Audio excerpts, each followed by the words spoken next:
What the hell? Every black man I see is my daddy. That's true. You know what I'm saying? Clip that. Real big dookie. Smelly. Real smelly dookie. Get my camera on me. See the three right here? Say nothing. They didn't even have a big podcast either, so I'm linking them. They're like, oh yeah, we'll get you on. Giving me the runaround and thing. This is the problem. No, man, them in Toronto, they get 1,000 views and they think that they're God. You know what I mean? This is why deleted the villain and guys like deleted is my side, bro. Whoa, let's talk about that beef. What's going on with We that? can talk about it. Holy smokes, that was vulgar. Yeah. What happened? Roy Woods, the restaurant, is way bigger than Roy Woods, the artist. I'm gonna just say that. That's crazy. They need to stop doing that. Get over your friend dying. Yeah. Get over it. Yeah. Die every day, Hey, B. son. Do You know some what I'm saying? therapy. Like, And if your friend died and he was in the street, Maybe. then accept it. Because selfish gangsters are freaking beefing because their friend died. Fuck your friend. We love hip-hop. Oh, man. Say one thing. That's why they only get 700. they're not monetized, bro. See, they can play any song they want. Exactly, bro. Come on, run the audio. They're running the bro. Lewis Come Drake, on, dog. bro, run the audio, bro. Because I know these guys are gonna come at us soon.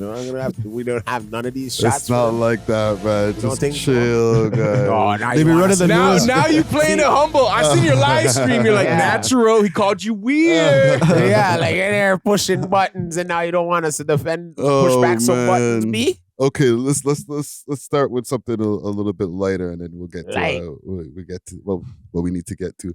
Man. I was on these Reddit streets as usual, not the Torontology Reddit. I was on the No Jumper volume V2 Reddit, and I seen this, and I was I don't know, this is just my petty brain. In front of their child. Read that caption for me, there, Zara. Here is the video of Lena and Adam16 getting roasted in public in front of their child since it got deleted from the New Jersey subreddit. Oh man, or No Or Jumper NJ, pardon me. Yeah. Can I fuck you? Jason Love did. Crazy. I have no comments for it. Nah, people are disrespectful, bro. That's crazy. Listen, I just don't know what it takes to like be able to take that kind of scrutiny on road after doing certain things. You know what I'm saying? Like you just have to be ready for it, bro. Yeah, I mean, getting catcalled is like a normal thing Yeah, still, yeah. but getting catcalled to that extent in front of her husband And the kid. and the kid. The kid is riding the bike too. I wonder if the kid is developing some sort of awareness about what her parents do. Yeah, Right? I believe. That's I a would good believe. question. I believe. You know when you tell your kid to go, well, Like what do when people tell their kids to go to bed, their kid's not always sleeping. Let's put it that way. Yeah. This guy said it like, and then he realized none of us have kids. He's like, you know, when you're a kid, I mean, there are kids. But it's just funny because like everyone was telling Adam like, oh, this is gonna affect you, blah blah blah, and it's like, oh, we're grown enough and mature enough to explain that, da da da da da, and then now he's realizing the world don't care nothing about that, broski. Like the world is harsh, dark, disrespectful. Like none of that maturity thing is gonna go on. You know? No. Yeah. No. I But feel you bad. asked the question, do you think she knows? Right? It all starts with your home, I believe, right? So how you're gonna know your mom's a hoe Oh my. is that your mom probably like telling you to go to bed real quick. Go. Right? You go to bed. You're not ready to go to sleep yet. Yeah. You got one eye open. Next thing you know, you got a cup to the wall. And you're hearing certain, you know what I mean? Yeah, Moans but they're and not groans. doing it in the crib. Yeah, and she's not a hoe in that like Nah, prostitute sense where Well, like you don't get you, but that's where it starts, right? And then you wonder why. Mom, why do people always say, "Can I fuck you?" when we go to the supermarket? that's how it That's- starts. That's yeah, all that's it the- takes. You're in the car now, but you're open. Your mind already open as a kid to like, okay, my mom's making these sounds Yeah, at night yeah, in the yeah. room with daddy. Let's just say. Now, when we go to the store, people are like calling my mom a hoe, asking why can we have sex? Black men, especially. Okay, but I want to ask you about the first part. Yeah. Okay, so if a child goes to bed early every night, I don't think that makes them think that their mom's a hoe, especially like No, they- you don't. No, They're gonna hear their parents No, smash. you don't get it. You don't get what I mean. Like, I know. I gotta explain this in actual. No, explain it to me too, because I'm kind of confused. Because you can hear their parents smash sometimes, right? Yeah. Because You what walk if in, they're- but not all the time. There's always a parent in the home. Like, it could be a single parent home. No, but I'm Right? thinking, that's what I was. different. That's If- what I if, was- if two Yeah. parents are like constantly like having nighttime together, you know what I mean? Like that's just a loving home, you know. Having like, nighttime. Yeah. Is that what they call it? Don't worry, we're having nighttime now. Yeah. Go to bed. We're just playing. Yeah, when yeah. kids walk in on their parents, No that's usually what they'll say. Like, Exactly, bro. And listen, I've never had like a 2-parent household, but you guys, at one point you had a 2-parent household too, Dusty. Well, that's what I was trying to say. My mom has, 2 different baby fathers. Yeah. Right. Okay. And then a husband now. Right. Okay. So I'm just asking for, and you have 2-parent household, yeah. right? And Zara, 2-parent Yeah. household. Question: have y'all ever walked in on Yes, your parents bro. having? I have not. I have not. I've almost like kind of. I like ew. I didn't You know what I mean? I didn't realize at the time, but in retrospect, I think I did. My so. kids have walked in on me. One of my kid was on literally on my back. Because I'm on top of her mom. You know? But it wasn't like in a way of she's like, but she was just hi Oh, Yeah, she just in my face. She didn't like, know what was going on. she That's didn't know crazy. Nothing. She was What time? Or- That's crazy. down on the bed, jump on the bed. You know what I mean? It's like kind of busy over here. Yeah, I gotta act like you're sleeping. You're like acting like you're sleeping. This one's like trying to wake me up and shit. Damn. Yo, but to relay this back to Lena and Adam, I feel like the child's gonna know because one day there's gonna be that one kid Yeah. that just drops the bomb and says, "Look, Yeah. this is exactly who your parents are." And do you feel like that's gonna affect the daughter? Like, do you feel like that's gonna make the daughter like go in that direction eventually? Okay, let's even to stay on your question, but let's take it away from just Lena and Adam, because there's a bunch of women that are doing OF who have kids and stuff like that. This has become not an epidemic, but it's become a thing since the pandemic. So just for all of those women that they can just, their kid in school, one of their homies can just be like, "Yo, this your mom?" Right? You know what I'm saying? So? Like, listen, as an old head, like I follow certain women that are even older women that have OFs and stuff like that, and they have like daughters, Yeah. and then their daughters have daughters, and I'm like, so what happens like when your daughter's in school, like, or like your son's in school, they'd be like, "Yo, that your mom right here?" So I subscribed to her page. look at this.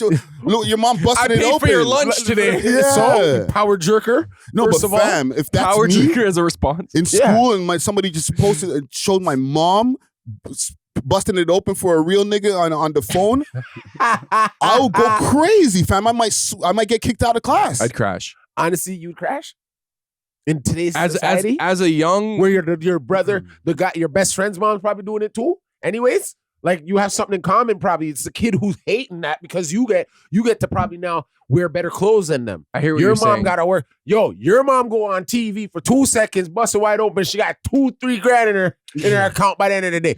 You're like, Mom, can I get some Jordans? Hell yeah. No kid Right? is thinking To the like kid that, whose though. mom has No. to do the 9 to 5, yeah, it doesn't sell her ass, whatever.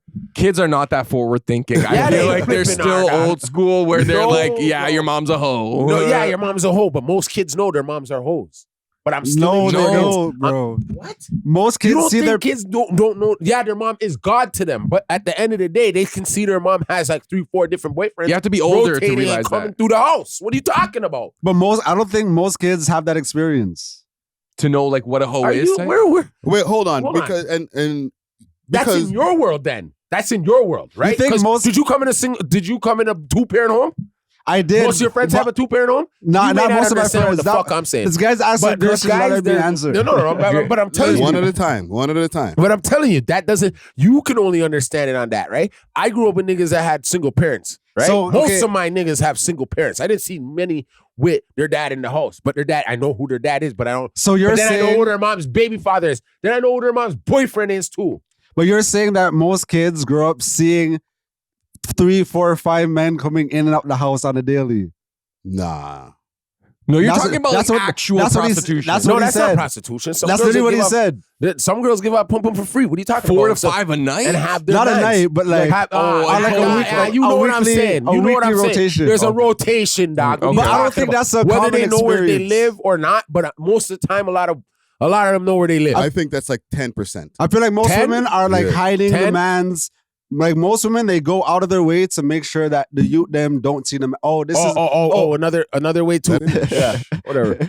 like, oh, this is uncle coming over. You know what I mean? Type thing. Mm-hmm. Well, yeah, you know. Yeah. Oh, you you see what I mean, though? Well, it's uncle coming. No, over. but that's not You have to that's hide not it. everybody though. There's a lot of parents that What? don't bring any man home. around. That's Yeah, it. some. Okay, I have a question. Yes, If someone's mother's a hoe, what age does that kid have that awareness? Do you think? Do you think it's early, like 12, 11, 10? Do you think it's maybe later, maybe 8? Like, And okay, just to reiterate, to know that the mother is a hoe, Yeah. No. Okay.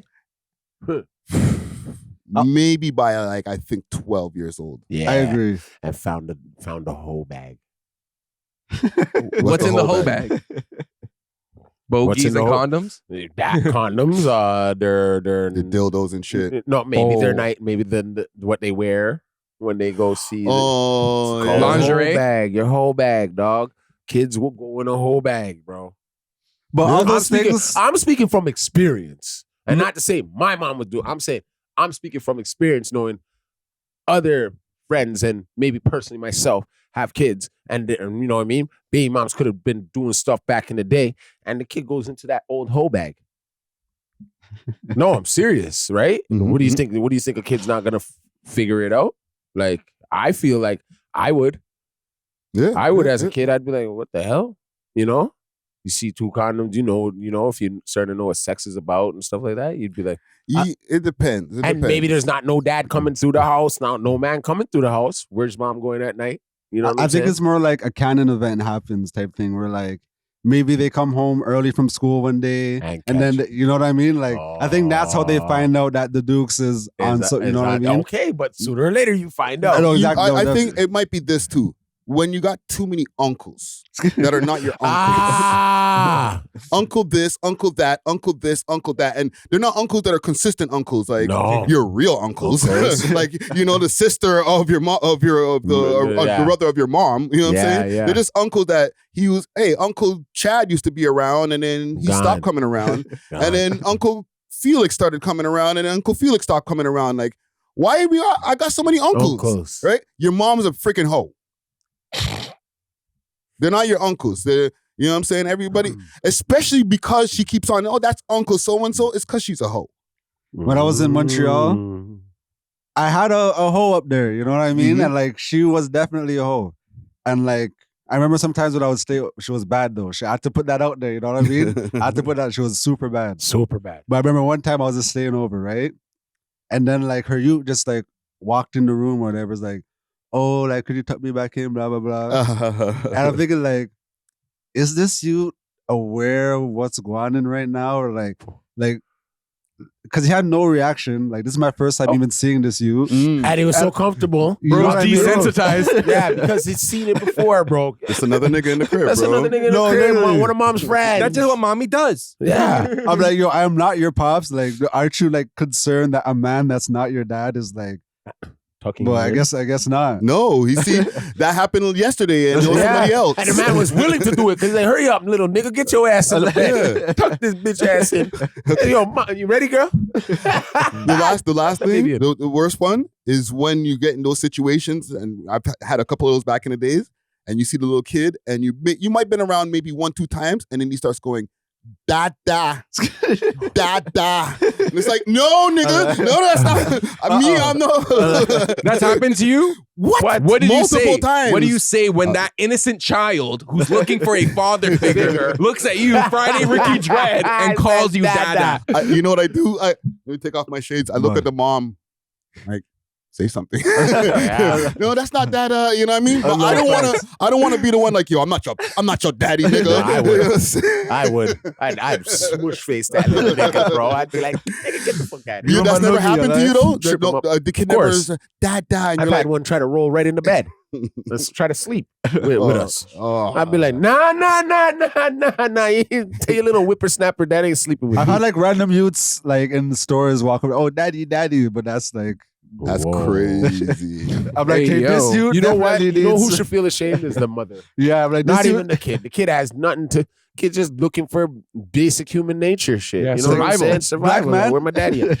Black man. That's I'm so black. sad. What the hell? Every black man I see is my daddy. That's You know what I'm crazy. saying? If that's the Clip case- that. Yeah, clip that. I better not hear that. I better not hear that on the intro of a song. You better clip that. You better flip and clip that. I will. You better clip that. All You're I'm not hearing catching is, us like that. have you seen him? Yeah. Tell me, have you seen him?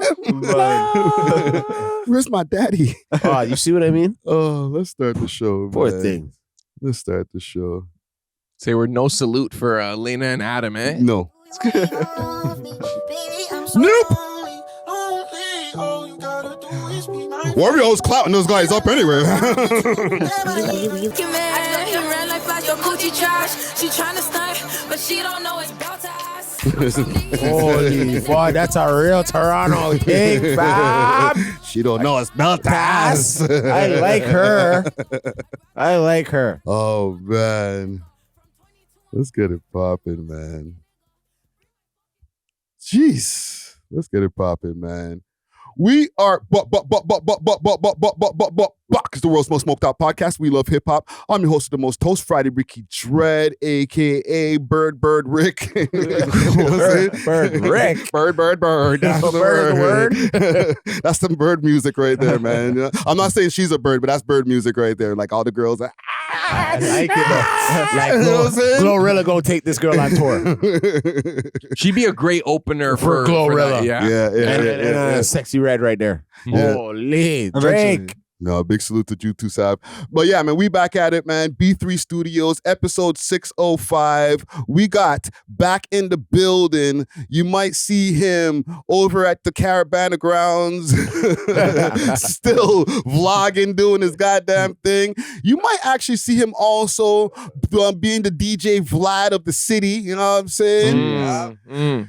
DJ Czar in the motherfucking building. Yes, sir. Let's Yes, go, sir. man. Yes, sir. DJ Czar, aka Burrow Sound, aka Young Shawarma, aka we're gonna be late. We're back at it like a crack addict. The big four. You already know. Let's go. What's man. poppin', boys? What's going on, man? What's going on? And we got also back Hip Hop Renaissance. You might see him at your local event in the cut chilling. You know what I'm saying? Probably a bunch of Latino niggas behind him and a few other people. You know what I'm saying? Straight up. Dusty Straight Wallace up. in the motherfucking building. Let's go, man. Yo, What's going on, brother? gratitude. I'm good, man. I'm chilling like a villain. You already know how I do, man. Keeping Welcome. it smoother than a baby's bottom. You know Yes, what I mean? I'm sir. the one who shot him. You know what I mean? Staying Jeez. cooler than the other side of the pillow. You know how Yes, we do. sir. Talk Yes, about it. sir. All right. Welcome back, brother. Welcome back. And you might see him in beef with the poppin' podcasters in the city. I'm an asshole. I know. You might see him behind the wheels of steel at the most jamming parties, all right? Don't ever get that twisted Twisted. neither. Jeez. You know what I'm Jeez. saying? DJ Natural Wave in the motherfucking building. One of Always a pleasure. Thank you for having me. You already know. Fantastic Four. Back at it. Fantastic Four. This guy said, "Thank you for having me." Don't be acting brand new, bro. You on the show?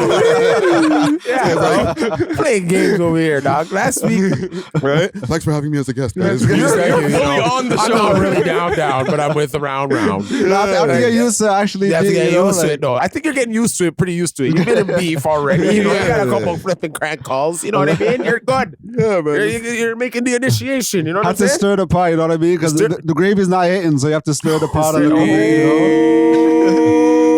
Bad blood, Hold on, you know? let's taste it. Let's taste that. That was kind of bland. That gravy's kind of bland, huh? Even when you put extra gravy, Yeah. Still It gets bland. worse. It's still worse. It gets worse. Gets worse. Oh, no. That's that meatloaf. Some say it's dookie. Real big dookie. Smell it. Real smelly dookie. Get my camera on me. See the three. See the three right here? Say nothing. You know what's coming like this for you guys? Big dookie. Big dookies. Okay. Yeah. Okay. Let's salute the sponsors, and then we'll get into what we need we to have get sponsors. into. Friday sweating like Sponsors to deal with. friendships. Friendships. I'm right underneath the air conditioner. I'm still sweating. Okay, let's salute the sponsors. First of all, I want to salute the Canna Cans, aka Diamond Club. Diamond Club is the carrier of, or Canna Cans is the Diamond Club is the carrier of Canna Cans. My bad. You can get same day delivery in the GTA, and you can get delivery sent across Canada. They got pens, edibles, anything you need. All right, make sure to hit them up on their Instagram page. That's CannaCans_Canada1. You could also find them on the Diamond Club page, Diamond Club _2.0 or Canada 2.0. Use the code welovehiphop when you're leaving the website and get yourself a fat discount. Also, for my people in Ottawa, I want to give a big salute to Only Loud. Only Loud has their own personal blend that's very fire, as well as a bunch of different legacy blends under their umbrella. All right, make sure to hit them up if you want delivery, same day in Ottawa, same day in the GTA, and you can get the package sent across Canada. That's Only Loud Canada, and you could also find them on Snapchat. That's onlyloud.ca. Big salute to the sponsors. I have no announcements. Let's catch up. I got a long list of stuff. Let me put the stuff up on the screen for y'all to be able to see her. A long list of stuff. You know what I mean? You know what I mean? You know what I mean? And then I'm going to pull them back over here. So, gentlemen, how y'all been, man? How's your life? How's family? You know what I'm saying? How's work? How's everything been? Man, for me, things have been good, bro. I've been locked in with like health and stuff. I feel like during the summer, I like slacked heavy and I was starting to go too much in that direction. So I feel good, bro. I feel refreshed, grateful. And just happy to be here. You saw me interviewing Rock King and Saria the Flash the other day. So stay tuned for that. And yeah, man, just back on the grind. Yeah, you've been outside. Yeah, I've been outside with this guy over here. My outsideness is like aura. Yeah, your outside is on 10 right now, bro. You've been at festivals and stuff like that. When we were talking about outside, what festival were you at? Last night? Yeah, or I was at Rasta Fest last night. Jeez. How was that? Yeah. How was that? Ganja. You should smell the weed I was smoking. Yo, and a lot of Toronto's women, like in this scene, just in the West End alone. Yeah. Something phenomenal. I was impressed. Like the women are looking very nice. You know what I'm saying? Yeah, to a level, like, you could approach them and they're very friendly. And that's what I like. So was it like women with the head wraps and stuff like that? Rasta women? Bro, I see white girls, I see black girls, I see younger, the generation coming up. Rap heads all over, but they're more, I went and I hit I went to the back of, the alleyways and shit on Eglinton West or something. My dad is like really, really known in that area, right? So he took me around to some place. And these mans had a full out chalice. Oh, for real? Man. Wow. Like the whole, I took a hit off of the chalice, like for real, like a real hit. For the whole day after that. After that whole day of just feeling like the biggest Rasta man. Like, What's that high like from a chalice? What's the difference? It's a bong. Okay, so it's no different than bong. It's no different than like a bong hit. Yeah, in a sense, but this one they're like stuffing it, and you know what I mean. And it's like I feel like it's like 10 times a bong. Yeah, 10 times, but the music's going, and you know what I'm saying. Yeah. And you have the real guy with the knots coming out of his beard, and yeah, Jara stuff. All right, Ja. There's like five dreads just all matted together. Just out of his head top. I'm just there on my Canadian ass. You know what I mean? It's just trying to get fit in. You know what I mean? Yeah. Talking to Jamaican shit here and there, but like, they know I'm a Canadian, so it's like, yeah. So it's good vibes. Good vibes. Great vibes. Good great vibes. Good A lot of things I've been doing. You know what I mean? Okay. Around the city. Yeah. Good. Yeah. And DJ Natural, how have you been, man? I've been good. Yeah. You been okay? You been staying out of trouble? Yeah, I've been trying to stay out of trouble. You know what I mean? Like I just been, working. Although some people told me to go look at work. You know what I mean? What? Go look at works. I've been doing my private events. You know what I mean? Even though people say they haven't been seeing, Holy smoke! they haven't been seeing certain stuff. But like, yeah, I see a lot of the DJs that are on the flyers that are known and stuff. Like those clubs, they be paying like $1 $1.50. You know what I mean? So like, the real DJs know where the real guap is at, type thing. You know? So like, you've been good? No beefs? Anything like that?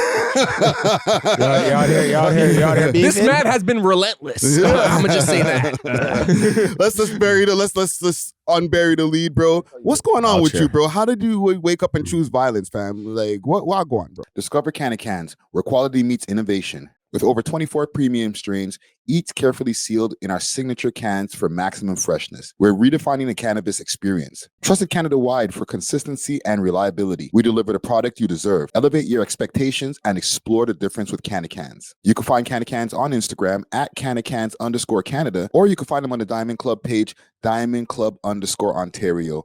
Make sure to use the code welovehiphop on the way out and get yourself a little discount. Salute to the sponsors. Cheer! To be honest, like, I wasn't even trying to choose violence. Like, with my supporters, we have a very transparent relationship, you know what I mean? In the sense of, like, they've seen my journey.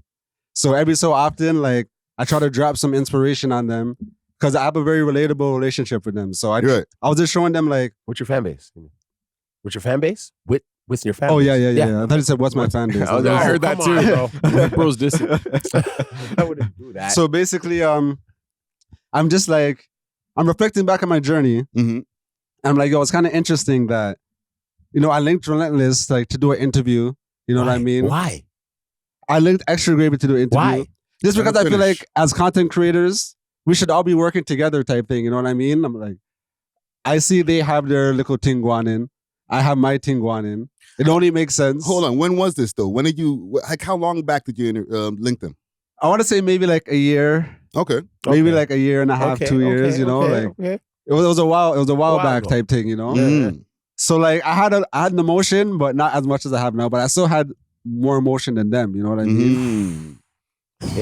So I just figured it would be an easy layup, you know, to have pure E. And I'm not gonna say because I have good guests sometimes too. I have good guests sometimes. Hold on, so like I got you. Okay, and the story, I'm just like, yo, it's interesting. I linked them to do an interview. Ghosts ignore all these next things, but now I'm on the #1 podcast urban in the country. You know what I mean? Yeah.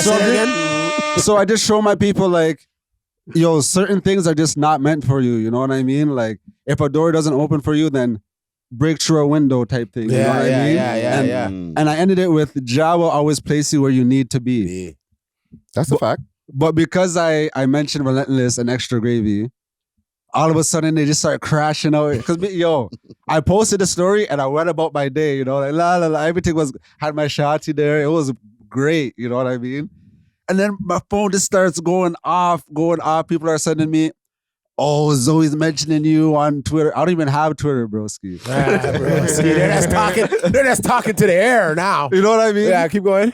So she's sending peer shots on Twitter, you know what I mean? Who cares? And then Marlon's replying back to her, like mentioning my name as he was replying back to her, you know? Jeez. So I'm like, okay, like these guys want war now. So I just screenshot it and I brought it back to my story. And then it just blew up from there. But what blew up though after that? Okay, you missed one part too. I want to say you did call them Lil Pots. That was what I feel triggered them. Yeah. Oh, okay, yeah. Little pot wrenching. Yeah, Marley probably. Hey, what am I talking about? Little pot wrenching. Literally. He said it on the episode. I know.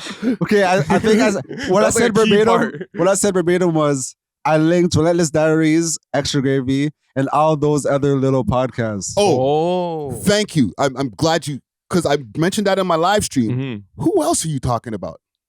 To be honest, I don't even know still. I mostly remember them. I mostly remember them. Yeah, send shot, but you don't know who you send shot for. I feel like it wasn't only those two. Who else, man? No, I think I remember. There was a few other, but like Czar's about to snitch. Are you talking about Black and things? Shot reviewing them? Like I don't Who are you even talking like, I don't even remember. I remember. Who There you was remember? like a Say the Trini. name? No, I don't remember the name. It was like two Trini dudes. It was like a soca type of podcast or something. Like Oh yes. I forgot their name. I don't know if they still do it. Should I mention them? Do it, man. Everybody get love, man. Everybody get love. Okay, so Busby and freaking DJ Busby, he's a big soca DJ out here. So. Yeah. So he had a podcast with some next youth named JR. You know what I mean? Mm. Okay. So then they didn't even have a big podcast either. So I'm linking them. They're like, oh yeah, we'll get you on. Giving me the runaround and thing. It's You know just the problem. No, but like, how come You out there causing beef for us? But yo, how come I can't say that, bro? Like, You can. man, them in Toronto, they get 1,000 views and they think that they're God. You know what I mean? Like, bro, Real talk. even Yeah. me, yo, I have 200,000 followers and I don't think I'm I still think I am puny, dog. Yeah. Man, them, Talk your shit. yo, man, them have 1 million followers, 1 million everything. You know what I mean? So I feel like people that only have a 10,000, you have to humble yourself, dog. Go on easy. And if someone says, yo, I linked you guys and you guys done me and now I'm winning, you know what I mean? Just hold that. They don't even have no argument against it. It's like, I didn't see you on any parties. Tell them to go suck their You go to some idiot parties there. You go to party with the little girl them and things. Yeah. Hold on, I got you. Can't even buy a drink. I like. Tell them to go suck their finger. Bro, I'm trying to listen to the Extra Gravy podcast. It's so bored. I can't even hear where they're dissing me and stuff, bro.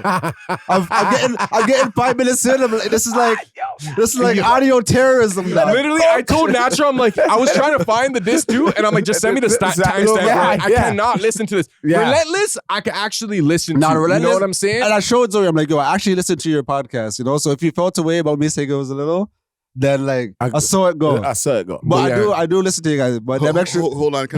Yo, one take, Jake. Can I get a camera again?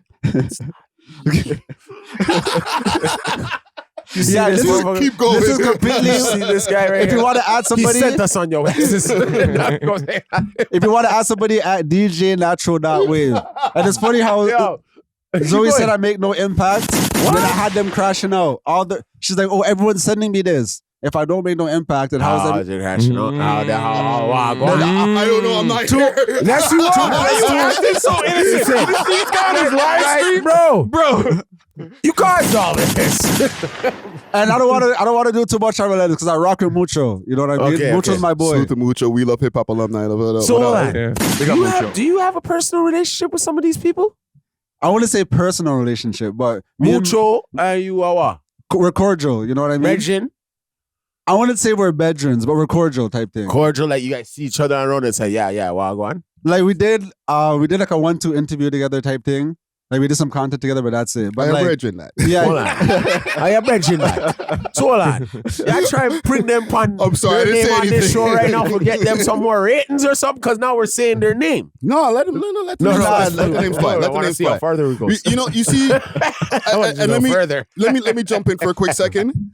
The reason why I'm like so cool with letting the names fly because it's not really beef. Exactly. Right? Exactly. Where it's like we can all benefit from this peak movie that I'm whatever this is. Wow, we are whipping your asses right now, though. Right? Exactly. Keep on stirring. I'll back out. Continue, sir. Like I don't plan to sneak one of these man. Like yo, Duke is such like he's like the most. How do I want to say this? Yeah, teddy bear. He's like the least intimidating black man in the world. You know what I mean? Teddy bear. So a man like that, you don't even want to do anything. You know, no violence. Allow him. No violence. You know what I see mean? him and look upon him and say, a care bear that. Yeah, Care Bear. Oh, a Teddy Ruxpin. A Teletubby that, bro. A real Teletubby, dog. I can already hear Marlon. You know they called you a teddy bear, eh? Teddy Ruxpin, man. But Marlon is still a legend. You know what I mean? But like, Marlon is a legend. I was just at the end of the day, I was just showing my people them that like what is meant for you will always be for you. I wonder where Norm is. They let Norm was there for years, haven't seen $1. He's like, yo, you know what? Like, you know when you see the trajectories, like, I'm better off doing the stand up. Okay. Yo, Right. I know I'm better that. off doing stand-up I comedy. know that was the reason he's probably like, yo, I'm focused on stand up. Even Alicia's probably like, yo, I'm focused on my work and family. Yeah, but the basketball. real reason was because they see no actual benefit Results. from it. Yeah, exactly. Like There's 750 odd views. Yo, I've been like Extra Gravy used to have this guy named Gabriel Broderick, who I know. So shout out to him. And when they had Norm and the girl, I was enjoying it. I was enjoying it. But now when it's just them two, like I'm sorry, like it's is not it. And that's no disrespect to Marlon. And I also think that, like, how do I explain it? Like, there's a bit of, I don't want to say resentment, but I could tell that Marlon, we all thought he was going to be like out of here when he was like in his prime with like the bada bada and like shit Toronto people say or whatever. But now he's kind of like forged himself into like almost like a local exclusive icon. You know what I'm saying? He's like the Peter Cash of Toronto without the DJing. Yeah. So I feel like, do you not think you're a little pod? Like, do you think you're a big pod? I think we're all little in the grand scheme of things. No, I'm talking to them. Like, we ain't. I agree. And on like an American kind of global scale, but it's like, I don't know. I wouldn't take offense to that if someone's like, you're a little content creator. I'm like, yeah, until I get to that point where it's undeniable that I'm like massive, like I'm not going to take too much offense to that. Okay, so let me just do some defense points for some of the pods here, and as far as even with Extra Gravy specifically, because I don't know what their listening audience is. Their listening audience, I feel like, might even be bigger than their viewing audience, because when they do live events, they're always packed.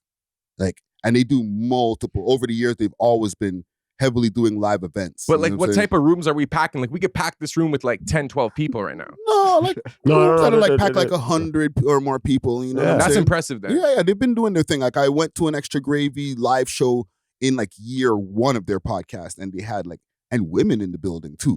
So they have a heavy like female listenership. So with that, and his name, because he's, besides him like being a solo just entity as Marlon, the podcast itself has gotten to the reach of different people where like Van Lathan will invite him on the show and be like, I need to get your opinion on what's going on with Drake and stuff like that. You know what I'm saying? So they got reach. You know what I'm saying? Sometimes the number underneath the YouTube video doesn't necessarily equate to what your actual reach is. Look at us. Sometimes we were just doing a couple of thousand. And then but one of those couple of thousand could be Drake. That's true. And Marlon has certified cultural impact. Go ahead. Yeah. No, I was going to say that like some of those relationships might be just because of Marlon and not because of like the whole show in Duke. Well, didn't Duke interview Zayd? He interviewed Zayd and he interviewed Baka. How does that was interview, like, where is that? That was an industry plant type thing, bro. Industry plant. Because out of all people to sit with, you go sit with friggin' Treehouse Teletubbies and things, like that was definitely scripted. These are the talking points. I can totally imagine where they're like sitting at the table. They're like, "Hey, you got to go on like an urban interview, but it can't be like associated with like ratchet stuff or crime. Like, let's find one dude." And I feel like, honestly, Marlon would have been better to interview Zav than Duke. You know what I'm saying? Like all these softball questions, like there wasn't too much journalism, in my opinion, but I only seen a couple clips. I'll discuss it with them when I pop up on their show this week. That's why you're quiet. They're calling kumbayas while we're over here trying to slip. No. It's really kumbaya. But I will say this. And this is not a diss. This is maybe more advice, and maybe to increase the views, just as somebody who's always looking to get the highest SEO for the videos and stuff like that. Stop titling the videos the name of the episode, right? So if we call this episode Pod Wars, for example, I'm not going to title the YouTube video Pod Wars. We Love Hip Hop Podcast, and then maybe some of the things that we talked about in the rest of the title, because nobody's looking for the name of our title. Like if we call it Pum Pum Party, I'm not going to make it Pum Pum Party / da da da da da. Like it's, so I'm just saying that for Extra Gravy, Relentless Diaries, any podcasters out there, don't use YouTube as your art board or whatever. Use it to make your money. Yeah, but I'm gonna be honest, like even if they had like maximized SEO titling, like I don't think that's the reason why their podcast isn't bigger. Like it's not the titling, bro. Like what do you think the reasons are? I think the Toronto audience is pretty like set in their ways. So once they put you in a box, I feel like you're forever going to be in that box. You know what I'm saying? So I think with Marlon, when he was younger, like everyone was kind of like, I felt like there was like a lot of support behind him, you know, and he was like our representation and like he was the guy. And then as the years went on, I just feel like they kind of got over it. And then he kind of went more in like the stand-up comedy direction. As opposed to like, I guess like the content, but he still does like good numbers on Instagram and stuff. Like I'm not going to take away anything and away. on Twitter. Yeah. Okay. So then what about Relentless Diaries? What's the reason for them? what is the reason they are not a bigger And they do podcast? okay. They do like at least 3,000 per episode. I think it's just the market share. Like even us, like I'm gonna be real, like we're not like Joe Rogan level. You know what I'm Yeah. saying? Like we get more views than them generally, but it's around the same ballpark, like For 3 to one- 5K. Yeah, on the like, full episodes. on the full episodes, Yes. right? So I'm not gonna shame them for that. Still, I think it's just the Toronto audience doesn't care about the podcast. And I saw someone on Reddit said the Toronto scene is trash, so obviously the pods are gonna be trash. Like that's how people are seeing it. They don't even want to tune into the pods because the scene isn't even tune-inable. You know what I'm saying? Yeah. I have a question to kind of broaden it a little bit.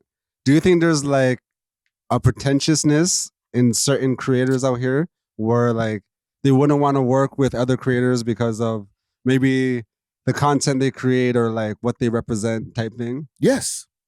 Yes. Because I find that as a creator, you know? Yeah. I've always felt like the content that I've been making over the years, whether it's from managing rappers to doing this, is like, oh, you're on the gritty side of things. So Mhm. proceed with caution. You know what I'm saying? Don't invite them to everywhere because we don't know how they're gonna act. To us? Yeah.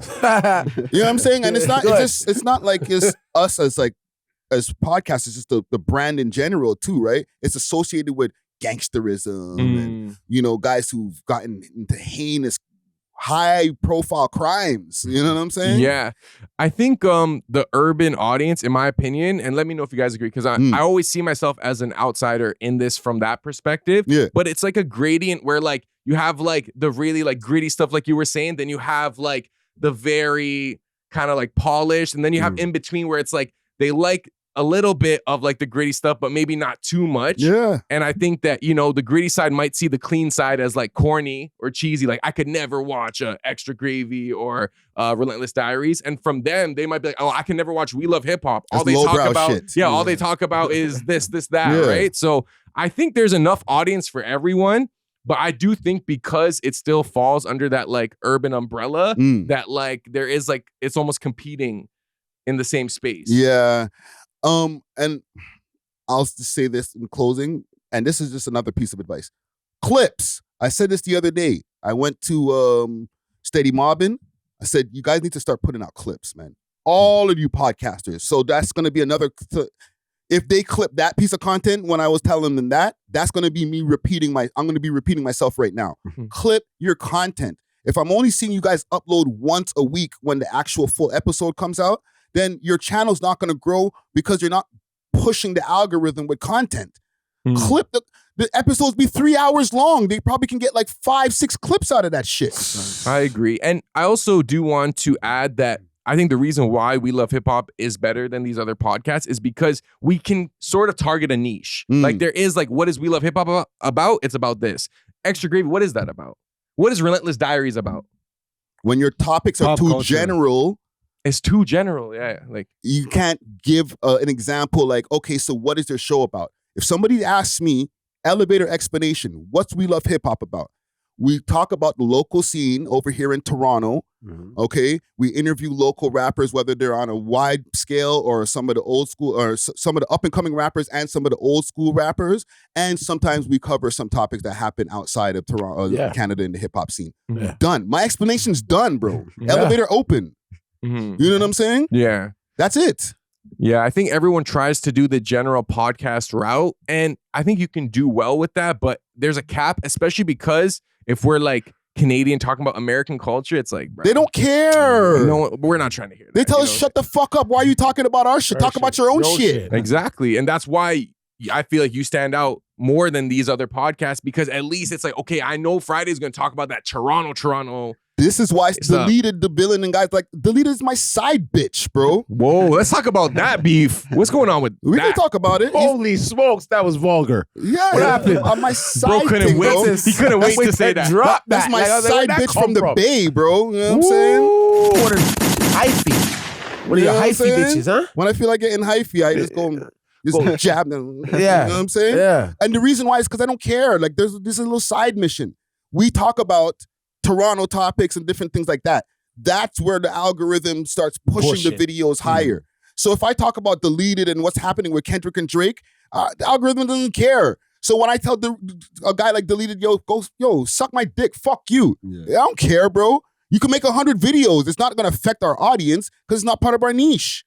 So that's why he's my side bitch. He's not like a main mission. It's not like the main thing that I care about. Feeling bored. When I'm feeling bored, or like if we're not talking about what's going on in our own scene, which is hype. We have a lot of shit to talk about all the time. For sure. You know what I'm saying? Then I just go bully this little bitch. That's it. You a little swift kick in his and you guys want to know why I have beef with him? Yeah. Because he misrepresented me in a video. And like he continued to just push the narrative without just using the full clip, bro. You're using clips from my video to make an example, but you don't let it play. Oh, yeah. I hate when people do that. Yeah, you stop it at one point and then you start going off. If you let it play for like 2 more seconds, the perfect clip that I can give you an example of, I'm saying, yo, why didn't you guys say anything about Fantano? Deleted, you make freaking hit pieces all the time, right? Then he stops it there. And he starts going off. If he let the video continue to play, then he would see where I say, however, I did go on Twitter and see that his channel was blocked and he couldn't upload anything. And I read through his tweet. But he didn't play that part in his video. He just wanted to shit on me. So it's like, we're dealing with people who are not even genuine with their videos, bro. So why should I give a fuck if I'm dissing them, bro? I'm not dissing real niggas. I'm dissing fake niggas. Yeah, internet niggas. Yes. If it was a real guy, then I'm like, oh shit, man. You actually stand on integrity and different things like that. Cool. But I'm dissing a fake nigga, bro. So I don't care if he makes 20 videos, bro. You're still a fake nigga, bro. True.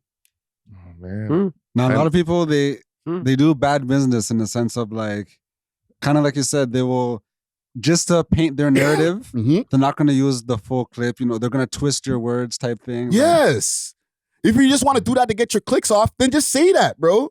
But don't be trying to move it in the way like you're some kind of righteous guy and you're trying to execute or exile the bad people out the culture. Like, nigga, you're just a guy who sits in your room and plays video games, bro. Like, you ain't shit, bro. Nobody cares about this guy's opinions on hip-hop unless he's actually shitting on somebody.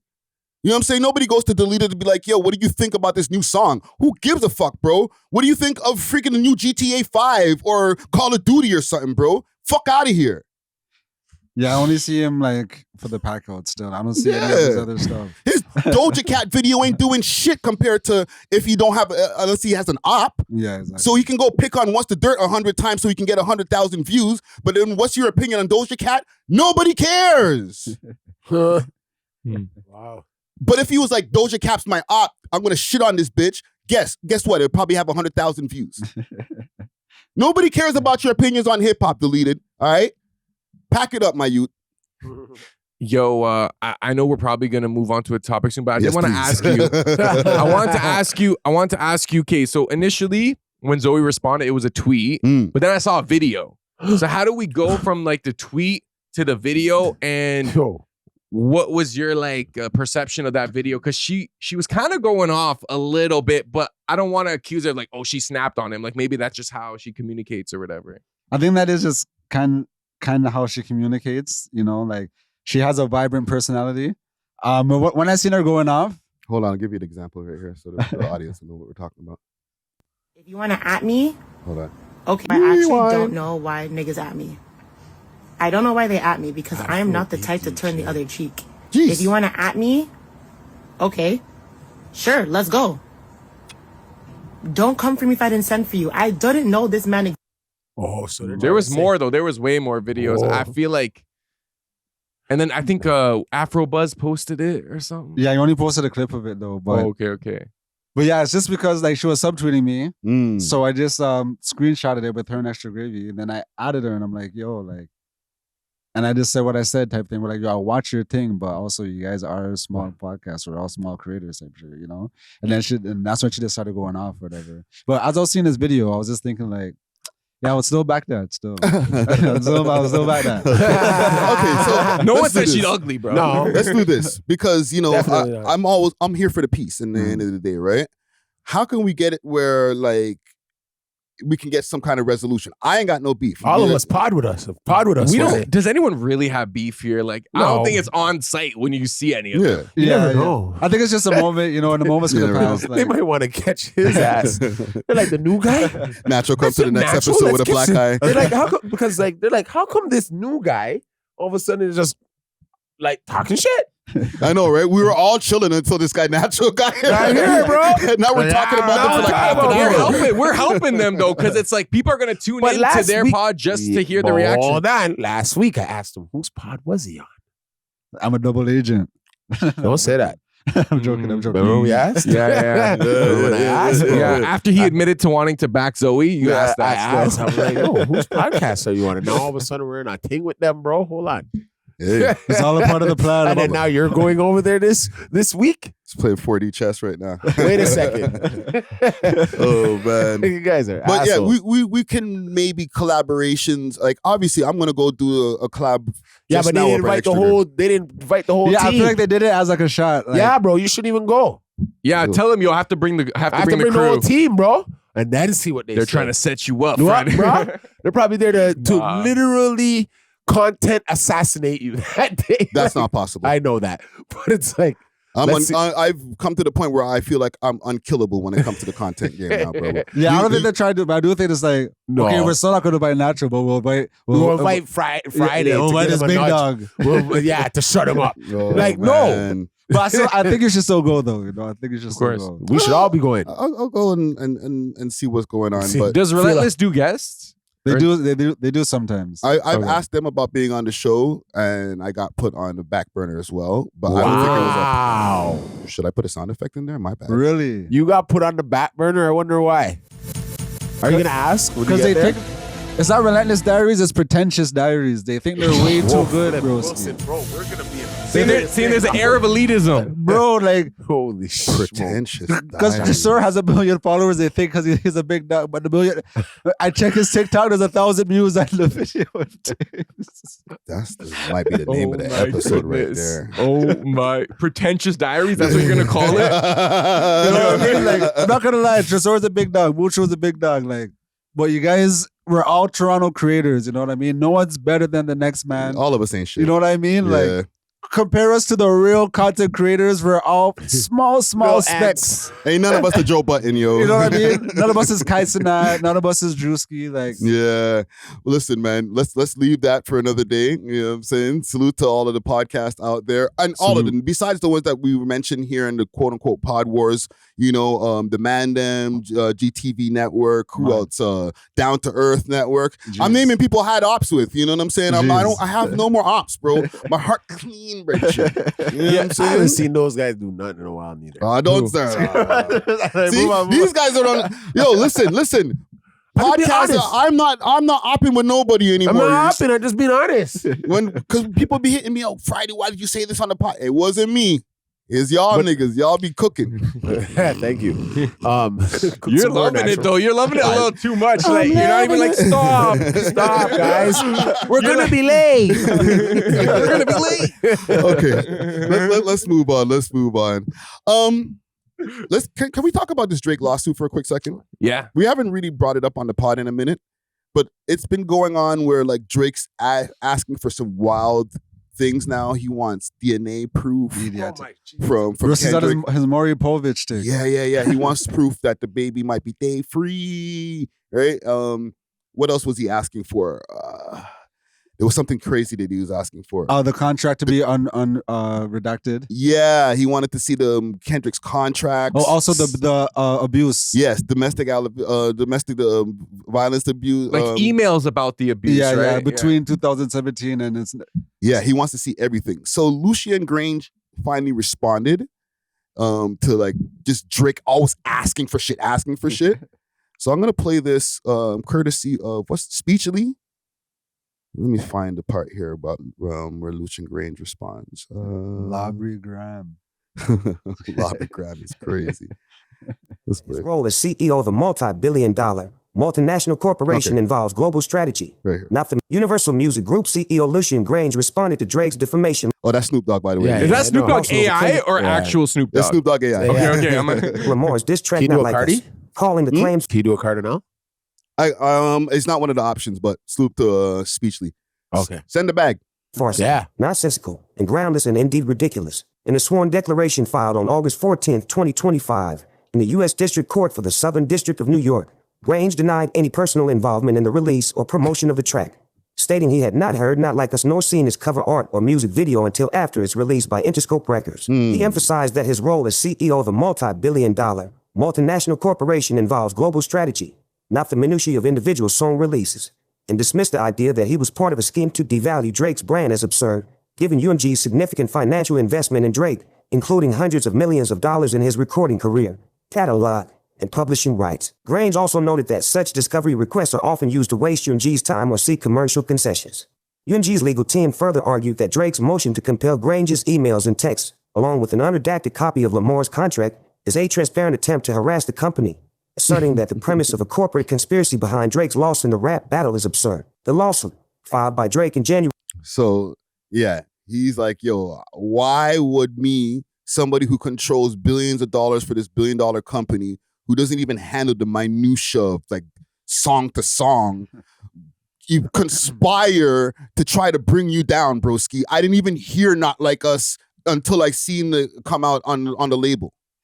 And I feel like if they're conspiring to devalue him, there's way better plans than like, oh, we're going to get a rapper to diss him, and hopefully he takes the bait and gets into the battle. And then I feel like there's a lot of variables for this to be like an actual plan.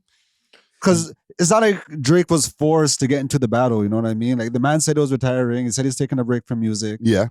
It was literally his choice to enter. Like, yeah, they would have had to be involved in like that even. Like they would have had to like set it up where it's like the first diss, which was like that. Exactly. And like, I feel like that's too much to orchestrate. But I have been hearing alternative arguments that like the labels are going more towards like less towards superstars and more towards like just quick, like little fad stars, you know what I'm saying? With like TikTok. So someone like Drake poses a threat because of his reach, because of his like cultural impact, and because of the money his music generates. So I've been hearing that like he made that 400 mil quick back. You know what I'm saying? And now he's trying to like get out of it because like they still own his masters or like a percentage of his publishing. It's not that he wouldn't want to get out of it, from what I heard. Or I like he was wanted more. Was he in a 360 though? He was in a 360. Yes. Okay, he is in a 360. But he wanted more money. I think he wanted 600 million this time around, and they were like, "Nah, we're gonna give you 400 million again." but I feel like if you look at the projects he was dropping to like fulfill his requirements, I kind of feel like whoever was handling it is like, yo, this guy's giving it.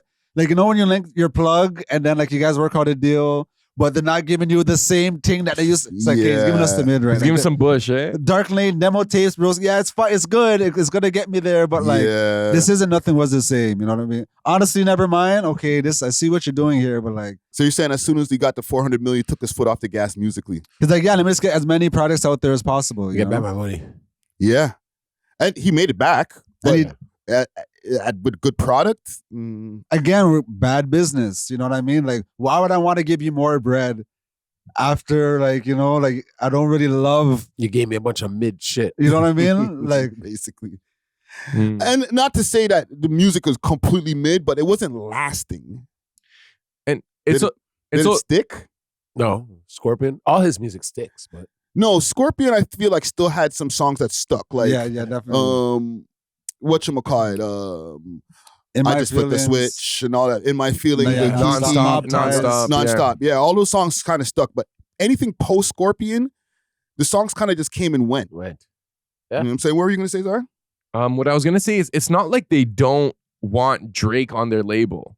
They just want him for a lesser price than what he wants and what he feels like he's worth. Yeah. They actually want him to stay there, but like for way less. Yeah. And because he doesn't want to do it, that's where like the conflict is. I don't know though, like what you were saying, like orchestrating this whole thing just to like take him down. Like it does seem like a little, like they said, absurd. Yeah. But I can't put it past them because like they do operate in like a different, like they're playing 4D chess. Like they want it to be so subtle that like we'd never know. I think if anybody was playing 4D chess, it would be Kendrick and TDE. Because if you look at their timeline, okay, they took time, got out of the contract, made partnerships with Interscope and stuff. Kendrick remember, look, he dropped GNX on his own imprint. Yeah. So everything post beef, he's like, those are his benefiting. masters. He's Yeah. benefiting, you know what I mean? And TDE, they're still benefiting because Kendrick brought SZA on the tour. Yeah. And Kendrick's not even really, well, he's mentioned in the lawsuit, but he's not getting sued. So Kendrick was able to have this huge come up, battle the number one rapper, take him down, quote unquote, and kind of like skate free while UMG and Drake are kind of like battling it out, like catfighting, you know what I mean? I feel like if anyone was playing 4D chess, it was Kendrick and TDE. Yeah, that's some good 4D chess. Let me ask you guys a question. Because I've already commented on my feelings on the lawsuit. I'm kind of shaky on it, but now I'm kind of understanding a little bit because if you call me like a PDF file, I might want to fuck you up in real life. Fighting. Right? So, at Dusty, man with kids. Yeah. You know what I'm saying? Yeah. And now your reputation publicly all over the place, based on this song, is you touch the youth them. You're going to want to do something to the guy. And then you find out that the company that you guys both work for is helping to push this narrative. I can't cut the man's face, so I'm going to have to sue somebody. This is what I've come to me as something, maybe to justify it. Do you guys, am I completely off with that? I could see it I hear already. you. Yeah, I could see it. Because people are like, yo, lawsuits are not hip hop. No. But also pushing the narrative that I'm a PDF file through the record company is also not hip hop. I feel like Drake is just being a sore loser. No. Oh, look, hear me out. Just hear me out. Okay. Because Drake, we see now that it's literally in the documents that Drake has been suppressing other diss tracks. Drake has been suppressing other artists that try to get at him. So I feel like Drake thought he could enter this battle with Kendrick, get his stuff off, and then suppress whatever Kendrick had coming out so that Drake could be victorious. And because that didn't happen, Drake was kind of caught off guard. Like, wait, yo, like, you guys let him get this off? Wait, what the? So I kind of feel like Drake is kind of reaching at straws to do like whatever he can to switch the narrative, but he's just keeping the narrative going by like keeping it in the headlines, you know? Yeah. Okay. What do you think, Dusty? I forgot.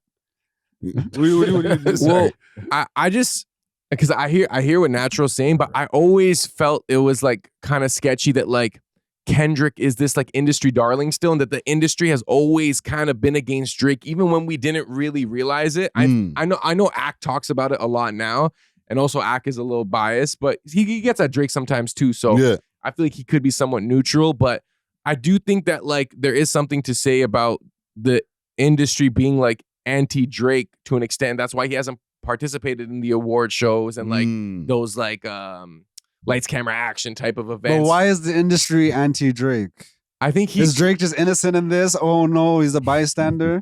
I think it's not even innocent. It's just he's the one that's not following what every single other artist is doing that like is in their favor, you know? And what is he doing that's different than like A$AP Rocky, Future, Rick Ross, French Montana, all these other rappers? How come the industry loves them, but this one guy from Toronto is who they have a problem with? He has to be doing something that is threatening their kind of status quo. And what is it? Or that something he's doing? so egregious behind the scenes that we're like, oh, damn, okay, that's what you usually do. Wow, you're an asshole. I don't even think the industry loves all those guys you just mentioned. I think the industry sees everybody as indisposable, including Drake. You know what I mean? I just think that Drake thought he wasn't indisposable, and like maybe Lucian's is trying to teach mans a lesson. You know what I mean? Like, I agree. Yeah. I feel like at the end of the day, it is capitalism for them. Like, I don't think they have any like personal attachments to like all these other rappers, but I think it's just about behavior for them. It's about how these rappers interact with them and quote unquote like fall in line. Yeah. And maybe Drake wasn't falling in line. So what was he not falling in line for? What was he not doing that all these other rappers aren't getting these like industry attacks from? Yeah, and I think it's also a combination. Maybe there's something that, you know, he wasn't falling in line, and just how are you just this big? Pause. Like, you're so much levels above the other rappers that you have to demand so much more, and like we have to do so much more around you because of the level of you're at. After a while, it's like, we don't need to have all these headaches. We can have a bunch of freaking disposable rappers all over the place that we don't have headaches with because they're not as valuable. You know what I'm saying? You keep on asking for the whole bank every time you come outside. We don't need to do that anymore. The industry's not even like that anymore. you don't think the Lucian specifically, but like UMG feels like, okay, we kind of brought you in this world, we could take you out type thing. Like, we propped you up when Scorpion was out. Like, they're accusing Kendrick of botting, but Scorpion was bodied. You know what I mean? It was on every playlist, Christian playlist, R&B playlist, house playlist. Christian playlist is crazy. You know what I mean? So Country. so the same emphasis they're putting on Kendrick now, they were putting on Drake before. So maybe, but what is the saying? When you have privilege, equality feels like Oppression. exactly. Yeah. There it is. When you have privilege, equality feels like oppression. So I feel like now that they're treating Drake like every other artist, you know what I mean? Like it's like, oh, like they're all against me. He doesn't know how to take it. So wait, how long? When did Drake stop being this industry darling? Because you're saying they were propping him up, and like I remember he was hosting like the ESPYs, and he was doing like more like Hollywood type of stuff. So when do you think that switch happened? Was it just like around recently, around Not Like Us times? I feel like it's somewhere around the pandemic times, yo. He started becoming the villain. You know what I'm saying? Maybe it was around the time he got the 400 million or like shortly after. Maybe like around views-ish. I don't know. Let me ask you guys something though, because they're saying with him asking about all of this stuff from Kendrick, right? All of this information in the lawsuit. Why were you get mad at Kendrick calling you a PDF file when he called somebody a PDF file back in the days? Who's that somebody? Oh, man, run the clip. Tiger? Aristo. So this is from an old beef, and I defended it because he didn't actually call him a PDF, but he did accuse him of dealing with young girls. You trying to cover up your lies like a canopy and trying to pull 17-year-olds down at Bramley. And we don't got it out for you. We just saying that don't nobody vouch for you. Yo, can you run that? I need to hear the ad-lib again. He's like, I know about it. Yo, run that back one more time, please. Listen to the ad-lib. You trying to cover up your lies like a canopy and trying to pull 17-year-olds down at Bramley. And we don't got it out for you. I know about it. We just saying that don't nobody vouch for you. So is it a double standard? No. I feel like if you ask Drake, he'll be like, no, I literally knew a 17-year-old that you talked to. I feel like he knows about it. He Like, knows he about emphasized it. it. He emphasized it. There's one specific incident he knows Aristo, about. hold on. Aristo never sued him. Like, you get what I'm trying to say? Like, Also there's true. there's not like, you know what I mean? You didn't, and Aristo's not that big. Pause. He's not that bigger than Kendrick. You know what I'm saying? Like, come on, dog. Kendrick saying it had the whole flipping world kind of like, yo, having me look. But like everybody I'm crazy. already thought that from before. It's not like Kendrick said it and there's no like Well, hold on. evidence You know when behind something it. is hold on. You know when something is in house first? It's okay. Let it stay in house, dog.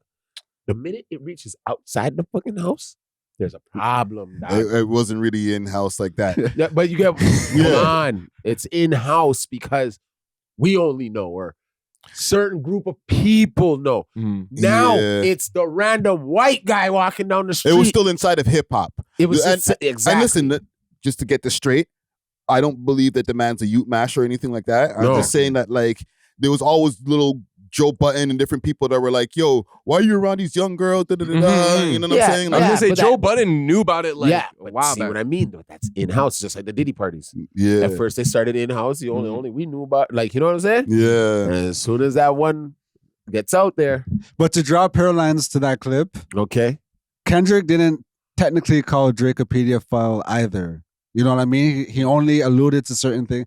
I heard you like certified what? That's not calling Drake though. He said, listen, because I know I've already heard the West Coast guy, yo, hey. I could already hear their argument. He didn't say it singular. He said certified, Loverboy certified PDFs. Plural. So they were talking about the OVO crew. Team. Right? And that's why on the freaking thing, there's multiple dots and not just one. You know what I'm saying? Trust me, bro. I've had so many arguments with different people in different places. I already know what the rebuttal is. They're going to be like, no, hey. Hey, cuz. Hey, cuz. Sup, homie? You know what I'm saying? He asked for that shit, cuz. Yeah. He literally did though, you know what I mean? And he got at Tyga. He dissed Tyga for Kylie. For Kylie, you know what I mean? So it's like, bro, like, I know it sounds like I'm a Drake hater, but I'm such a Drake fan. Like, I grew up listening to this guy. So when I see kind of like the artist he became, it's like, it's a little disappointing. Kind of like when I look at Ye, you know what I mean? Where it's like, you guys kind of grew up to be like some deep, like dweebs, you know what I mean? Or like they were always dweebs. But I'm saying like, I still want that follow. I know, right? You know what I'm saying? They're always gonna be dweebles. They're already pulling cornball stuff like this now. What do you think they're doing when they're younger? Like, fair enough. You know what I'm saying? Man. So are you guys pro, and let's close the segment off. Are we pro or no lawsuit? I'm anti the lawsuit. You're anti-lawsuit? Yeah, still, I'm like, now you want to see what underwear I was wearing that day? Like, come on, dude. You know what I mean, dog? No. I feel like I was anti-lawsuit, but now that we're here, I do want him to win the lawsuit. Like, I'm just here for like the plot. He has to win. Like, yeah, I feel like now that we're already this deep in, it's like you can't just withdraw now. You might as well go for the jugular and see what you can get. No, he has to win. Because if he doesn't, he's done. Yes, Dunzo, bro. Gonna be like, yo, bro, you look crazy, my dog. You lost a rap battle. You sued them and lost. What do you mean? We might be fried. We're cooked. They're not gonna let him win. No, not cooked. Like, he'll still have his fans or whatever, but his perception as far as in the hip hop culture, finito, bro. But I feel like Drake at this point, I don't want to say he doesn't need hip hop culture, but he's so global that like he could just live off like going to Budapest and Tokyo, that's and fine. China, all these places. That's fine, but just don't expect to get in talking about I'm the sickest rapper, I'm the GOAT, none of that shit. None of the niggas in rap ain't gonna want to hear that no more. But they already don't really consider him even a part of that top 5 or top 10 conversation, like a lot of Americans. Yeah, because of the ghostwriting. Yeah. I just want to ask one more question. Do you think do you think they'll let him win this because of the ramifications that could happen from the precedent that it sets? In the sense of like, okay, if you could sue somebody for like, if you look at all the drill music, they could make the argument that people have died because of music that UMG released. Yeah. So now I'm gonna go sue UMG as well. You know what I mean? I feel like it could have such a crazy ramification, and then now certain lyrics aren't even gonna be allowed to be said in music. It sets a bad precedent. You know what I mean? Yeah. It definitely does. It's because, dangerous for them. Yeah, freedom of speech will definitely be under the microscope at that point. But we'll see. We'll see. Staying on OVO for a second, okay? And listen, this is not an OVO hate piece. I was watching a video courtesy of Luista, right? Luista. And he was talking about Blackie Speaks. My bad. Salute to Blackie Speaks. He was talking about the OVO artists that have never been able to blow up, bro. I want to take a quick break from this episode to give a big shout out to Only Loud, Canada's one-stop shop for your favorite legacy brands and all things loud.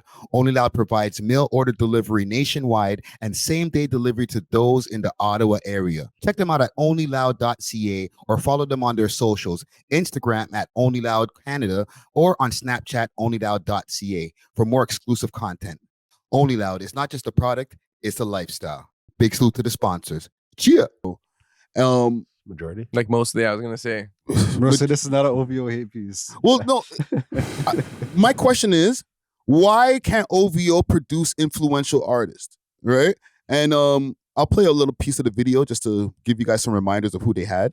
And his manager, Oliver. Together, they signed a deal with Warner and started building the roster. The first official artist they signed was Party Next Door in 2013. At just 19 years old, he was already getting early co-signs from Drake, who posted his track Make a Mill on the OVO blog before the signing was even confirmed. The sound was unmistakably OVO, moody, melodic, and blurred the line between singing and rapping, drawing early comparisons to The Weeknd. Fans didn't know much about him at the time, but it was clear Drake was betting big on him. And then from there, the OVO roster started to grow. Majid Jordan came next in 2013, a Toronto duo who helped Drake craft one of his biggest records, Hold On, We're Going Home. Then came Obi O'Brien, followed by Ala McConan in 2014. Obi O'Brien. Where is he, bro? This is what I'm saying. Where Canadian is artist to join the label. After that, the names kept coming. Roy Woods, Division, Smiley, the list goes on. But here's where things get interesting. Okay, so that's one clip, right?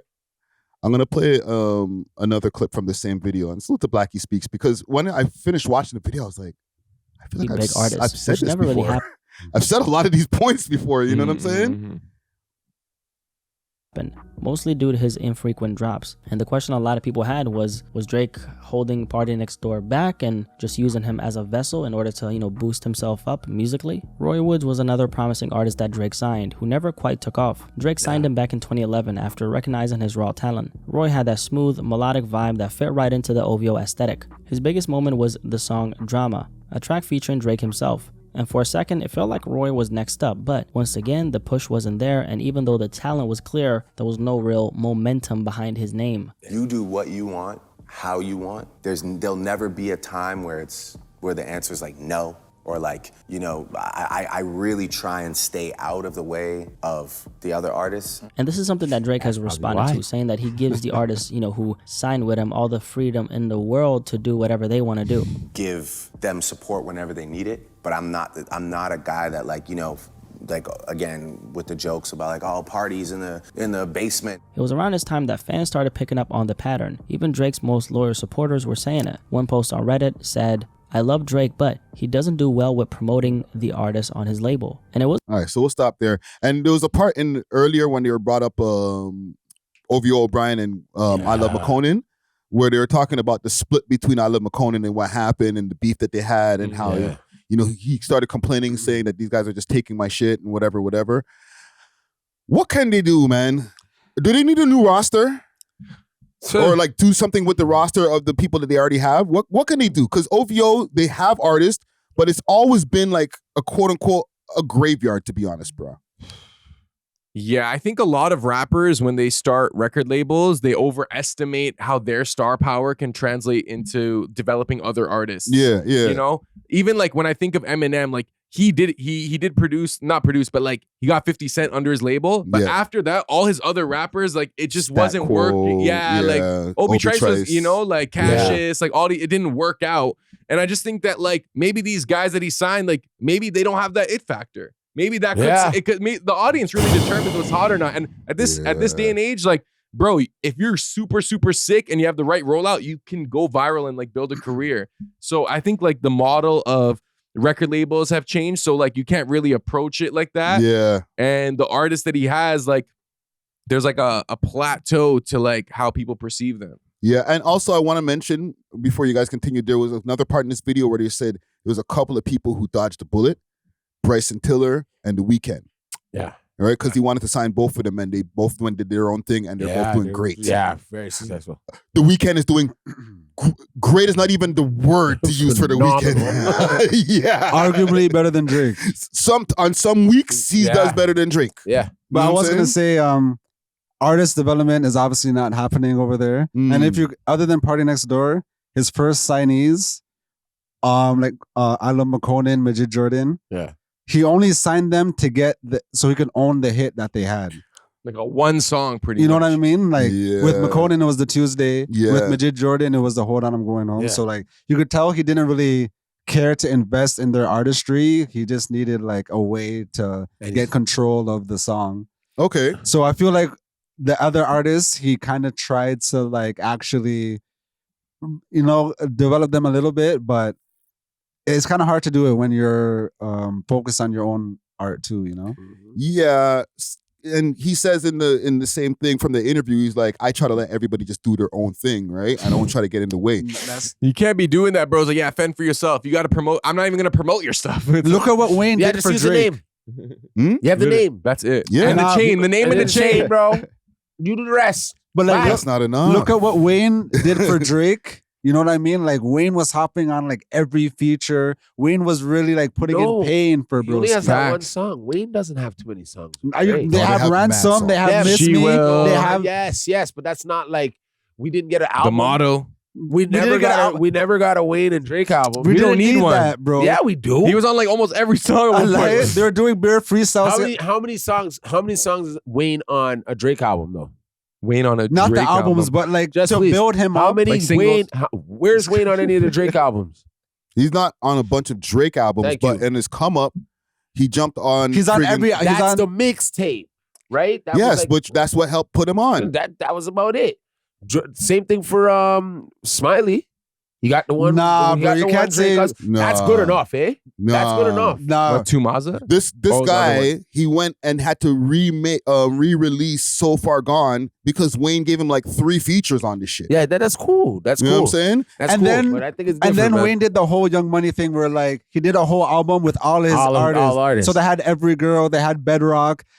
Wayne did so much for not only Drake, Nicki, gutter, like when would we ever bump a gutter track? You know what I mean? Tiger, especially. So like you could tell that Wayne was actually trying to develop. Wayne's different though, dog. Wayne's American. No, but I think the Americans do it in a way better because look, even Jay-Z. Jay-Z put out Kanye, Rihanna. Like, I feel like they're, as artists, they didn't mind like having an artist that would like match them or even exceed them one day. I feel like they Drake, want that to happen. He doesn't want that to happen. Yeah, because then when you got a Kanye, now you can fall back and chill and let Kanye get all of the main checks for the year for Rockefeller. But it might not be about money. It might be more about cultural currency. It might be more about power at that point where it's like, well, I signed you. Why are you bigger than me?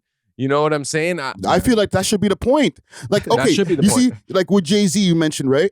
Jay-Z, I've seen him multiple times go to Hot 97 with State Property. He's over there freestyling with them and shit like that. You know what I'm saying? Like he goes to different places. Like he's in the video. That's how you're supposed to do it. Hold on. They then turned around and said he was an energy vampire.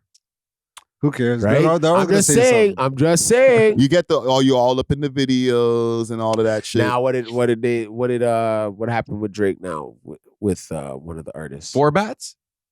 No. 4 Bats. But what happened with that?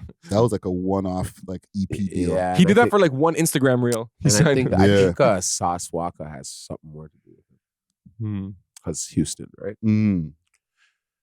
There's a lot going on with that, actually. When it comes to like, I almost lost myself there.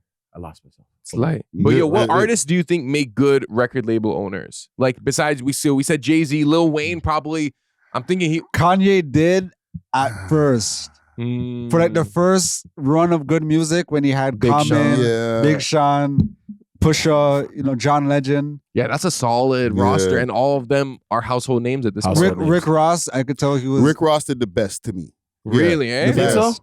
Well, because like I don't think it's people who are rappers who own record labels. It's not a good look more times. You know what I'm saying? Because you never get bigger than the rapper who's on the label. You know what I'm saying? You can, but it never usually happens because that rapper has an ego too. It'll happen when the rapper leaves your record label after you put millions of dollars into them and like prop them up. Okay, now they're gonna go into their own venture and now they're bigger than Drake and Lil Wayne, for example. So do you think we're gonna get like in the future a story from like Roy Woods, Smiley, Magic, like hey, we had an energy vampire over here? I don't know, maybe if they're going to use those choices of words, but I already feel like Roy Woods is kind of doing that in a roundabout way without being disrespectful. Like he talks about like, I've had some times where I was struggling and and I'm like, how the fuck you struggling, nigga? But you shouldn't even be telling us that publicly because then people are going to start asking questions and then going to pull up that tape later on. Yeah. Roy Woods, the restaurant, is way bigger than Roy Woods, the artist. I'm going to just say that. That's crazy. You don't agree? No.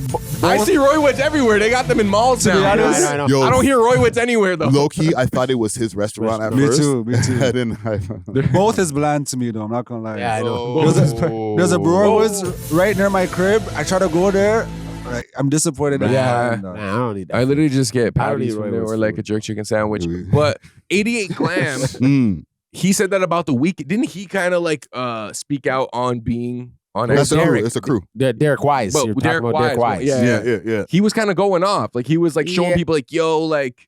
Yeah, but Derek Wise got himself into some legal issues, and then maybe that's the reason why it's like, and the legal issues probably at that time for the EXO camp and the Weekend Association was not what they needed around them. Yeah. Right. And sometimes these guys will say these guys were energy vampires. You just didn't like the contract or shit just didn't work out for you. Yeah, exactly. And now you just want to point the fingers instead of pointing in the back inwards. What does being an energy vampire like actually entail? Like if you're if like Drake's in the studio with them, like is he just watching you at the end of the room like this? He's clearing his eyes. Yeah. You write a lyric, you're like, I'm gonna use that one. Yeah. And he calls you later like, listen. Nah, but if you look at the Quentin Miller story, you could say that was like they took all of his energy and then they left him to rot, bro. That's what they do, broski. Y'all got a leg chopped off because of this shit. You know what I mean? Like, yeah. That's energy. So it's exploitation in a way. Yeah. Okay. Yeah, but if you're not, it's the game. It's aura farming on a higher level. Yeah. He's farming other people's auras. Yeah, demonically Oral farming. Yeah, like in the real sense, like he's really farming. Like, I already know, like when Roy Wood's in the stew jamming, Drake walks in, he gets quiet. Like he's just like, turn that off. What's up, Drizzy? Oh, you want to hear what we were working on? It's not done yet. Oh, you still want to hear it? Okay. You know what you gotta do? You like it, eh? You gotta have two of them. You gotta have the one that you're making, and then the shit one on the side. And he's like, "What are you working on?" And you just play the shit one. But you know what he's gonna do? I'm not gonna use that one. He's gonna be like, listen. He's gonna be like, "You think I was born yesterday?" He probably throw it out. And then make you play the new one. Yeah. Or no, I was listening through the freaking speakers in my car. He'll be like, yo, 40, go on Pro Tools, go to recent. Okay, this one just closed 2 minutes. Can we open that? Open that one up again. That's what Frank Ocean did. He had the Boo Boo that he made the label release because he had like an exclusive or whatever. Yeah. So then when he released the exclusive, it was like stuck on his platform, and then he dropped his own thing independent, and then like because everybody wanted the new Frank Ocean. And they couldn't get the exclusive one. Everyone bumped his new stuff, which was completely independent. He made all that bread. Yeah. And then he's gone. He's gone. I wonder if artists make better music when they're independent, just from a quality perspective. Of course. It depends too, because when you have that money and the comfort of not having to worry about paying for your bills and all that, I think it also puts you in a different space creatively, right? Like, better or worse? Worse. Like sometimes better because like you don't have the stress of worrying about your bills. Nah, like, you become lazy, dog. That's if you become lazy. Yeah, I right? feel you'd become more lazy than from when you were in the hood, and you know you got no shirt on. You got a cereal box for your flipping. Nobody can imagine you pumping the best shit. Yeah. And then you get a little money, you start fucking a little couple bitches. You start getting lazy, dog. Certain mans, but imagine now, like you've been grinding, and then now you're at a point where like you have a budget to get a Pharrell beat, you can get a Metro Boomin beat. So like you're not rapping on the Boo Boo anymore. You could actually like take Boo-boo is what made you, dog. Yeah, you want to advance advance to a certain you level. want to advance, right? But there's that part where I'm a big hip hop head, dog. The beginning is always the best, right? Because that's where your best work comes from. That's the songs you were making from 5 years ago before you really got to this time when you got to really make these songs, and either you remade them, made them better, then you moved on to new ones and made better music. That's the best time, bro. More times when you hear someone on their sophomore album, you're like, what the hell is this? Yeah, it depends. Some people, right? Because they're getting money. I'm trying to think of artists who made better music as none. They got richer. That's not true, bro. There's not none. Only Michael. Nas like makes real. better music now than when he has like Illmatic is still like one of the best hip hop albums of all the time. But we're not gonna act like he hasn't made better songs than what came off of Illmatic. And most of these albums have budgets. We're talking about like when they're like their mixtape versus their album when they had an actual budget. Okay, you know? I could take 50 for example. His mixtapes were the best. Not but Get Rich or Die Trying was still pretty fire. And look at that, right? But that's his first album. Yeah, When he right? had a That's when budget. he was hungry. He got it like 1 million. Cool. He blew that in probably in one day. Let's be real. And he had like probably better producers. He had Dre and those man them. Yeah, Eminem. I think specifically with rap, if you have more, you almost have more to talk about, have more to flex. Like when you're rich versus when you're in the struggle. Yeah. But some people still like the struggle here in the struggle, but you can't be in the struggle forever. I get it, right? But people do go back to the struggle music to be like, bro, your music was better. This then. was raw. That's the thing with hip hop. Like we're all, you remember there was a time when the new school hip hop, 808 beats started coming. A lot of guys were still like, bro, you got to give me the original boom back, bro. Yeah. And I'd be like, bro, get the out of here. You know what I'm saying? Like, I'm trying to elevate with this shit because I'm talking about what the hell's going on right now. So I see the difference, but I don't. Like, I see it that like somebody was making back in the day or whatever, you could have started yesterday. Your old music is what people really grasp you for. Your new music is what people now get to judge and really be like, I don't like it because he's making too much money now. That's one way of looking at it. He's not talking about what I relate to now. Yeah. But I remember when I was listening to him then, and he was a snotty-nosed kid with baggy pants. I mess with that more. I can relate to that because I'm not rich yet. Yeah. So I don't know. That's my opinion. That's everybody has their own opinion on it. That's valid. But yeah, salute to the OVO camp. This is not a hit piece. You know what I'm saying? We ain't dissing. You know what I'm saying? Just I feel like maybe they might need to keep some of the guys on the roster and add some new people. You know what I'm saying? I'll keep Roy Woods though. Yeah.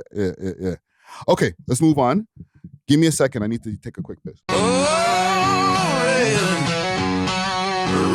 for the road.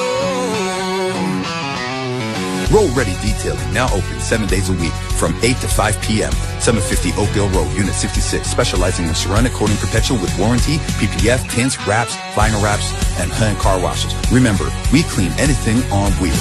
Road ready. Ready for the road.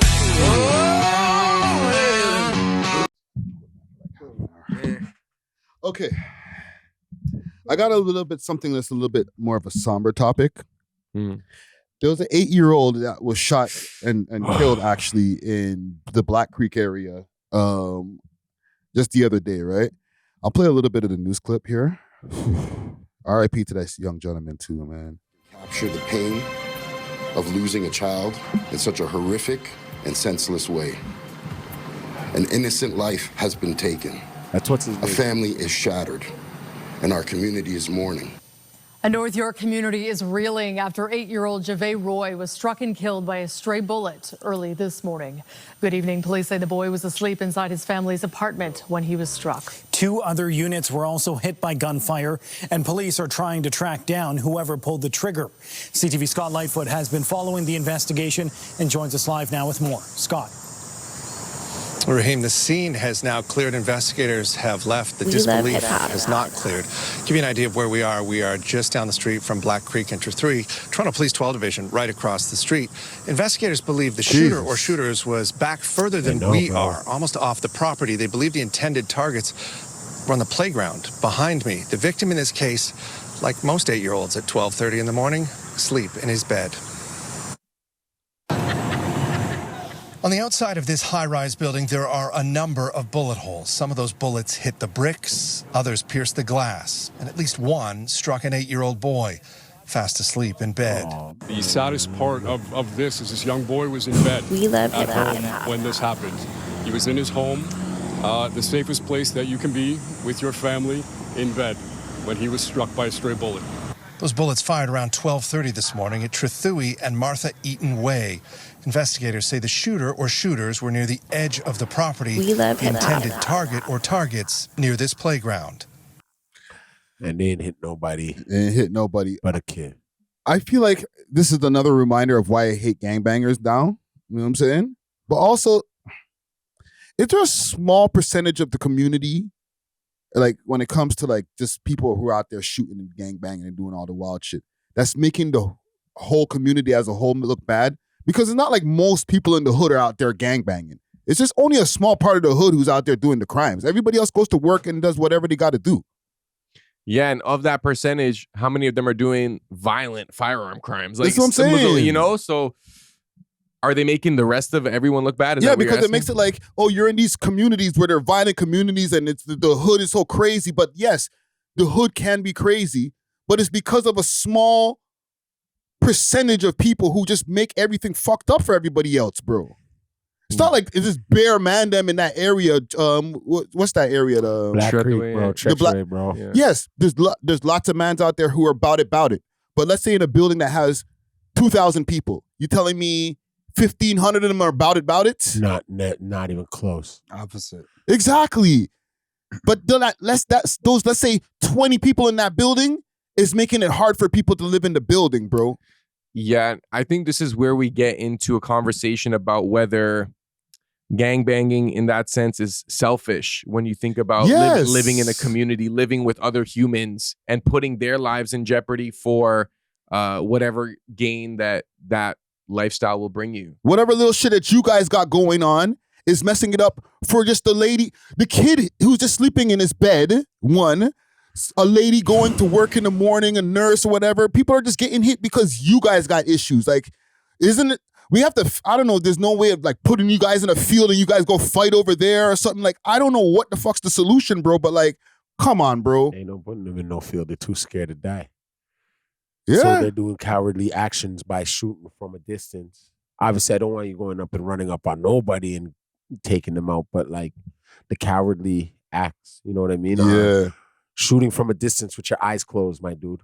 You know what I mean? Yeah. And not thinking like, hey, there could be somebody sleeping in that bottom part right there when you start hitting off some bullets, right? So Yeah.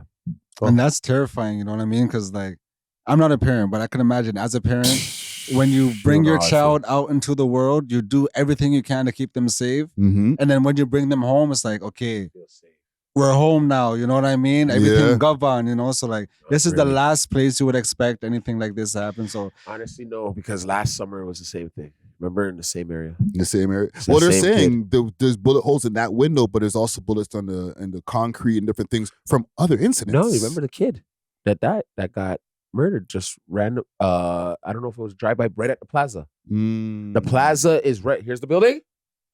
Here's that plaza. I think it was, how old was the kid? Just before school, too, last year. Yeah, I think it was like a 11-year-old or something. I'm not sure. Just before school. Yeah. Around the same time. It's like something plagued that area, right? Like I drive by there every day. And I drive home every day from there. Man's have beef over there.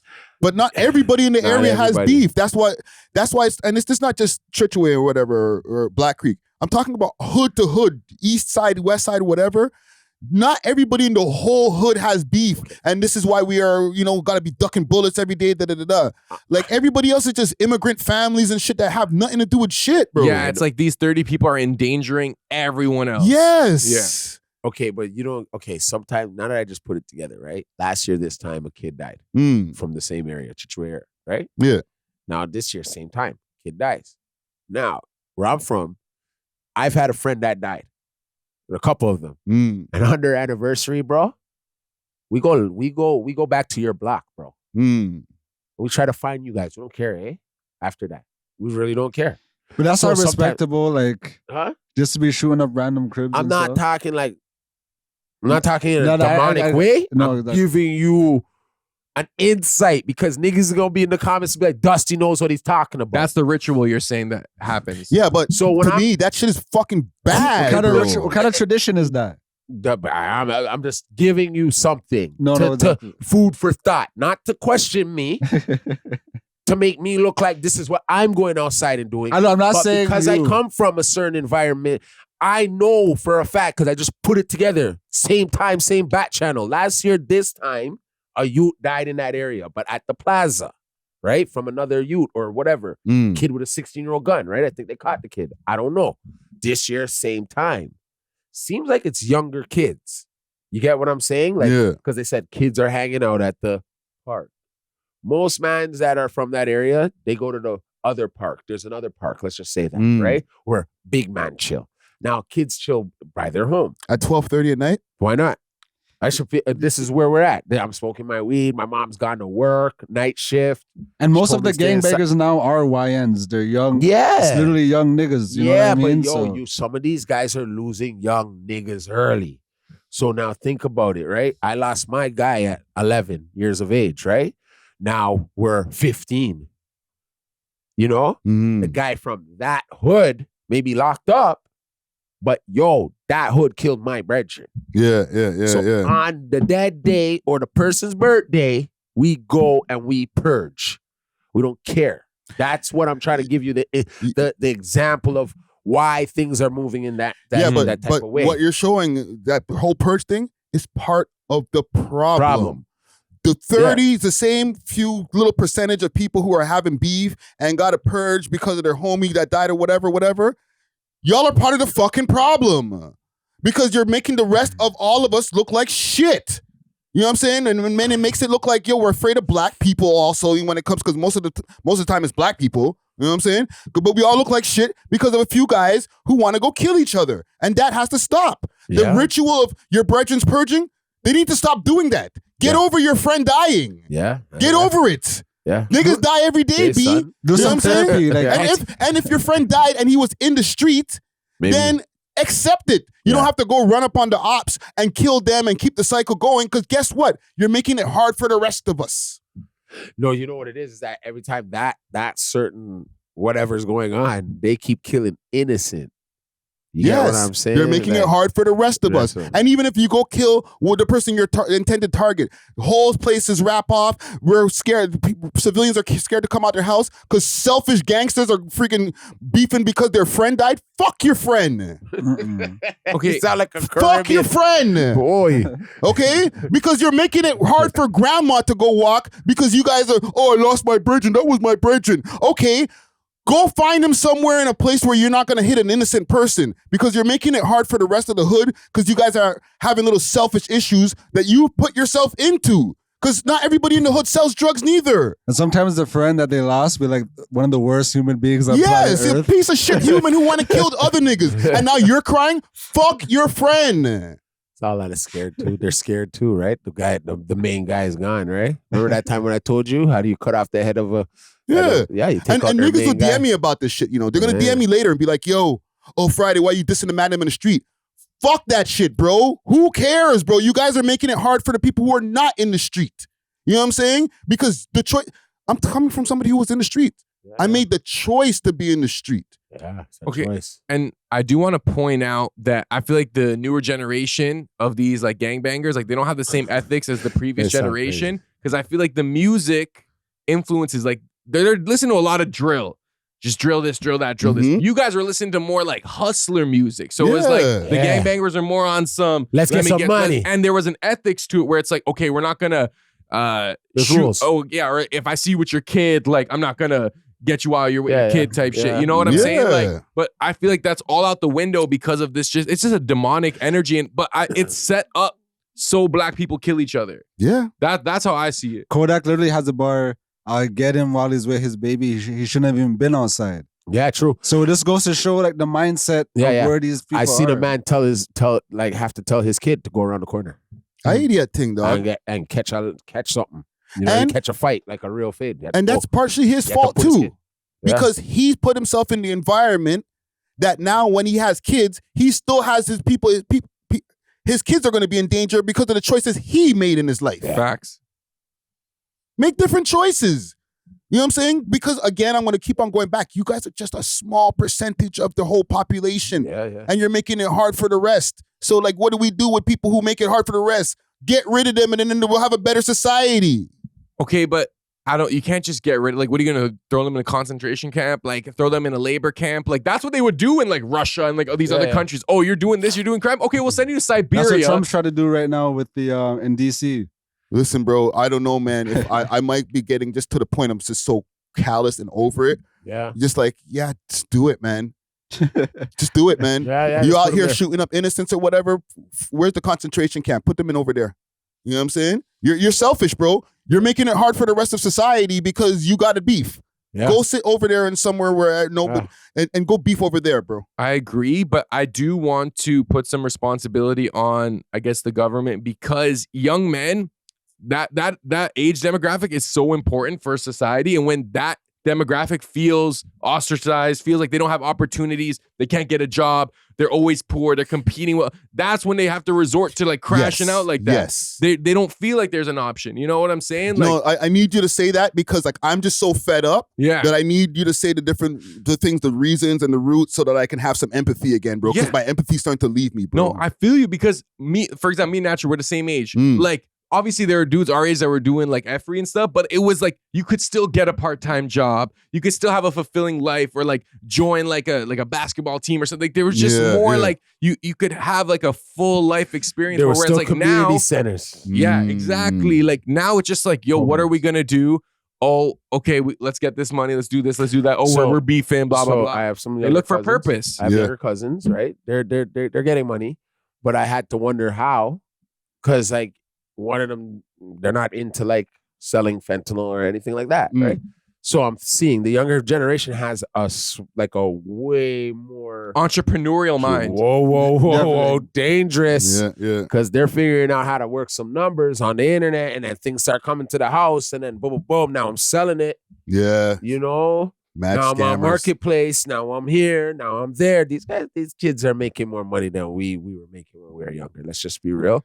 For them to be outside at 12:30 at night, whether they're selling something or whether they have a way of getting more money, right? Yeah. They, like a lot of these kids, I got cousins. some of they're 18, 19. Some of their girlfriends are doing OF. So they're already lining themselves into a world of pimping. Right? Yeah. So right there, I'm like, oh, They're a manager. Yeah. So you know what I mean? You're an internet pimp. Oh, I get it. Boom, but you're making fast money. Yeah. So then the fast money comes into play. So when I'm like offering jobs at a car wash, kids are looking at me like, what is that? Literally. $15, $16 an hour. What am I, I'm like, twerp? Right? What am I, Right? Gerber? What am I, right? What am I, machine? Yeah. Yeah, that's crazy, bro. You can't even get you gotta have to spend, you have to save up mad money to get the Louis belt, bro. No, because now they know how to play with the stock market. They know how to play their Crypto, bro. These kids have these phones and they're figuring it out. ChatGPT show you how to do what you got to do. Boom. Yeah. All right. These kids are sitting at home like, oh, yo, dog, I just made $1,000 today. Or, oh, yo, dog, I made $3,000 today. Run one flex, put that money there. Now, mans are showing you how to do your thing. Yeah. You never have to go to a job again. That is what a lot of guys are being told in the neighborhoods right now. Like, But you also, ever want to like- not work again? Yeah, but as long as they don't shoot each other, I'm cool with that, bro. And the thing is, like those They only do it to buy the flexes, big gun. those flexes don't work for long. You know, you always need a new method. So sometimes when mans run out of methods, then they resort they to the get street desperate. You know, because and do some desperate things. Exactly. Yeah, and those are not hustlers or they're not entrepreneurs to me. They're just running a flex. Yeah, they're thieves. But I feel like it's because they get used to a certain lifestyle and income from the flexes that like going back to a job is when crazy. They can It's imagine. heinous. Whereas if you started with the job and slowly work your way up, slowly build, it's not going to be as glamorous or sexy. You're not going to walk in with all the chains and a bunch of rolls and stuff. But by the time you hit 30, 35, for when you're actually going to hit your prime, okay, now like you're a guy. Whereas like if you do these flexes when you're young, you might be in jail by then. By that time, you know will what I'm be. saying? You will resort to it. I just feel like there's options now, especially in 2025, where like you can make a bunch of legal money. They don't have to be flexes or little scams or whatever, right? And not have to resort to going to the trap. You know, as somebody who came from being on road, like you can sit at home, make legal money these days. There's so many different ways. And be an entrepreneur. You could be a day trader. You could be all these That's what different I'm things. saying they're doing. The kids are young. But like I'm saying, these guys are doing certain things that are Illegal just stuff. like illegal or just temporary. 1 foot in, 1 foot out. Yeah. Kind of thing. I mean, like, you know, you can, you know, put your money into some stocks and then have the money grow later That's on. what they're doing. I know a man that makes those AI YouTube shorts, and like he's actually Shit like that. He's actually making bread off that. Yeah, be a clipper, be a cameraman, like graphic. There's just so much you could do. And it's just like when these guys don't have purpose, it's very easy to find purpose in tribalism, in war. Yeah. Especially as men, that's kind of how we're geared. It's like we want to, you know what I'm saying? So you have to find something to channel that energy to. And if you don't, you're just going to actually be in a war. So you go to the park downstairs in your building, man, to meet up. Everyone's like, yo, man, my mom's tripping. You know? Hey, yo, I can't get no money, no jobs out here. Yeah. You know? We're here till 12:30 at night. We're there chilling. You know what I mean? Smoking, just yeah. chilling. 2 crackheads come up, but only one man's chipping. The rest of them are kinda just standing around, just twiddling their thumbs, or every man's chipping. It doesn't, you know what I'm saying? But that's when the freaks come out at night. You know, the fiends, the real goblins, People you got beef with. Yeah, yeah. Well, listen, man. Hold your head to that young man, bro. It's like it's just disgusting to see an innocent child, you know, pass away to stuff that other people got going on. You know what I'm saying? Condolences to the family. I can only imagine. Straight up. And I wanted to add this because I saw someone post, like the mother commented on like one of the posts, but they removed her name. Like we should start like a GoFundMe or some type of like something to like help provide for the funeral and stuff. Cause like I can't even imagine like the pain she's going through. Yeah. Like, oh my goodness, bro. It's heartbreaking, bro. You woke up and seen your kid lifeless. Yeah. Blood everywhere. Regin, you want to go outside and drag all those kids out of that apartment and whoop ass. There was a post saying we're gonna die behind this for you, like, and I can understand the sentiment. You know what I'm saying? But it's like it's just gonna continue the cycle because you know the kids in the park know who shot at them. Yeah. So right there, I'd go string those youths up first. I'm start talk. Yeah. No. Eat the Condolences. hell out of them. Yeah. Condolences. This is something I was saying, thinking about the other day, staying on all of this gang culture and all that stuff. And listen, this is just my sentiments, you know. Like I said, maybe I'm getting like bitter and over it. You know what I'm saying? So this is based off of a post from Hitter J3. Okay, he said, if it's a nigga time to go, then it's that time to go. God call anyone home. Don't question and don't blame the West Coast. Niggas been killing each other before me, and all you spectators were born, right? So then I jumped in because Kidda J3, known blood over there in Los Angeles, right? I said, y'all help to spread the most destructive culture across North America. Own it. There's people all the way up here blooded and crippin'. Gang culture is a cancer to society. Okay, But he I did want own to it. say something though. He did own it. But He owned it. weren't the Bloods and Crips like? Wasn't that started on I was like a about to say that. positive kind of communal Yes. entity? And then it freaking mutated into something so disgusting at this point now. That like LA, they're killing each other, and now we have all over the freaking country, bro. I eat that thing. But what always happens to positive black infrastructures is that the powers that be meddle, they taint it, you know what I mean? They insert a snake in there and then it just goes to destruction, you know what I mean? So yes, where it is now, Bloods and Crips is very destructive to black people, even hip hop as well. Yeah. Where it is now, it is very destructive to black people, but its origins and the reason why it was started was positive, you know? Yeah, it was retaliation against racism and stuff like that was going on in Los Angeles. But like, I just feel like, and this is not new, like Crips and Blood started spreading to Toronto and New York and all that from like back in the 90s. But it's the wrong thing to spread, bro. Like, it's just like, I don't know. There's way better, more positive things that can come out of a city, bro. But would you say it spread like?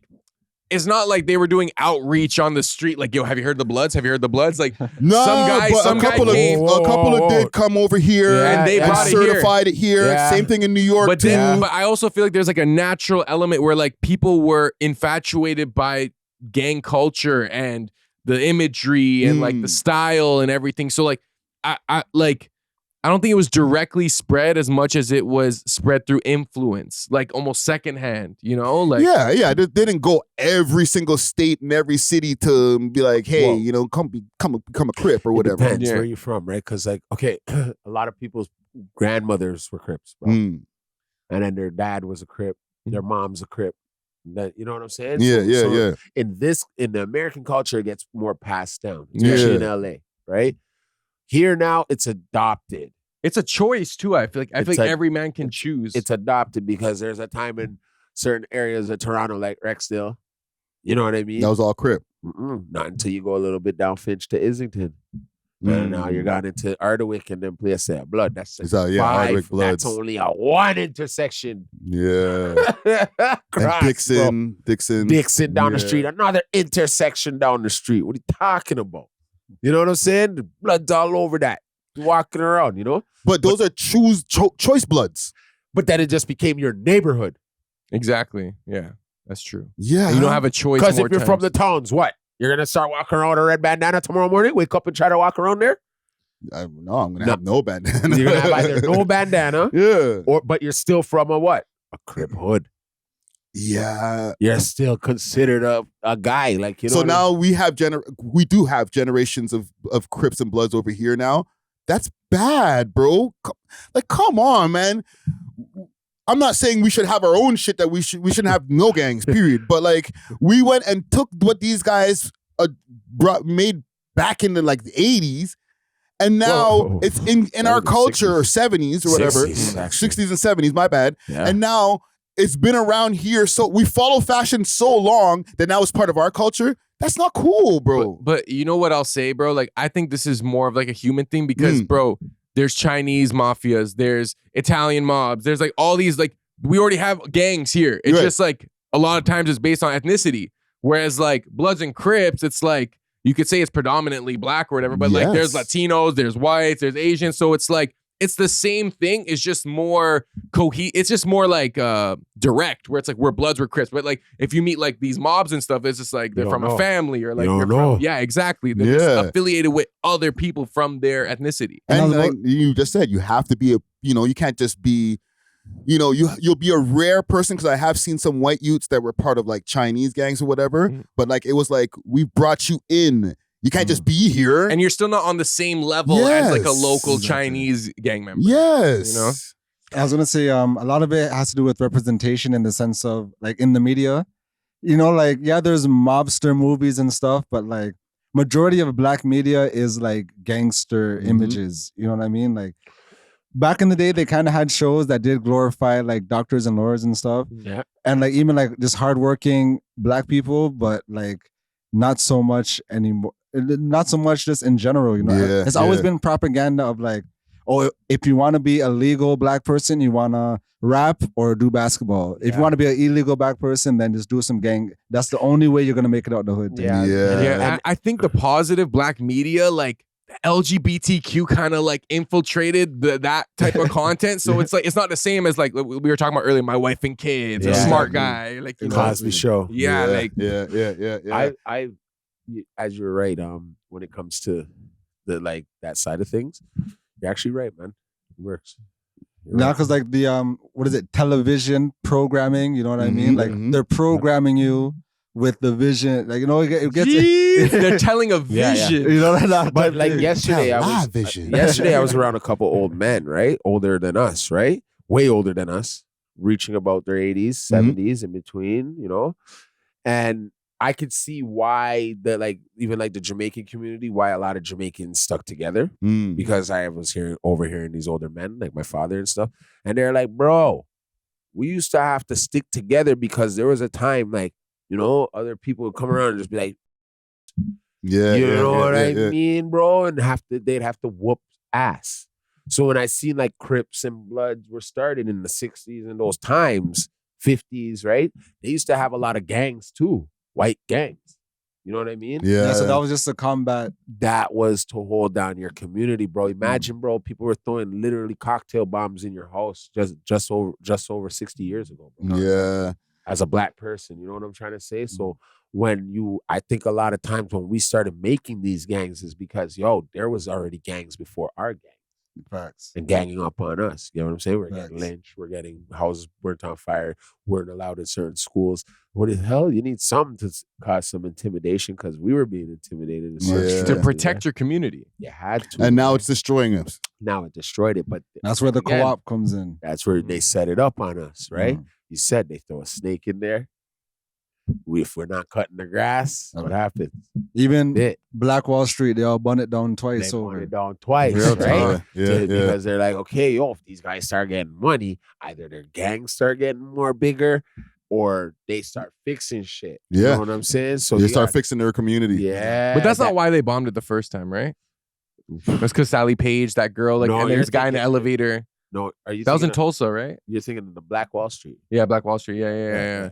But what I will say is there was a point in Black Wall Street where, because the black community was doing so good and the money was circulating, they didn't even care about the segregation. They didn't even care about the fact they couldn't go to these whites-only restaurants. Someone told me before, it was better. My grandmother comes from those times. Okay? She's still alive right now. It was better for them to actually be segregated. Yeah. Because I think to an extent it is. The dollar is circulating in the community. Yes, it was. We're getting married within the community. You know, we're sharing resources within the community. Our food was different from the other communities. That was what we were making us live longer. Yeah. Before, bro, my grandfather lived till 101 years of age, bro. Didn't die till like 2000 and something.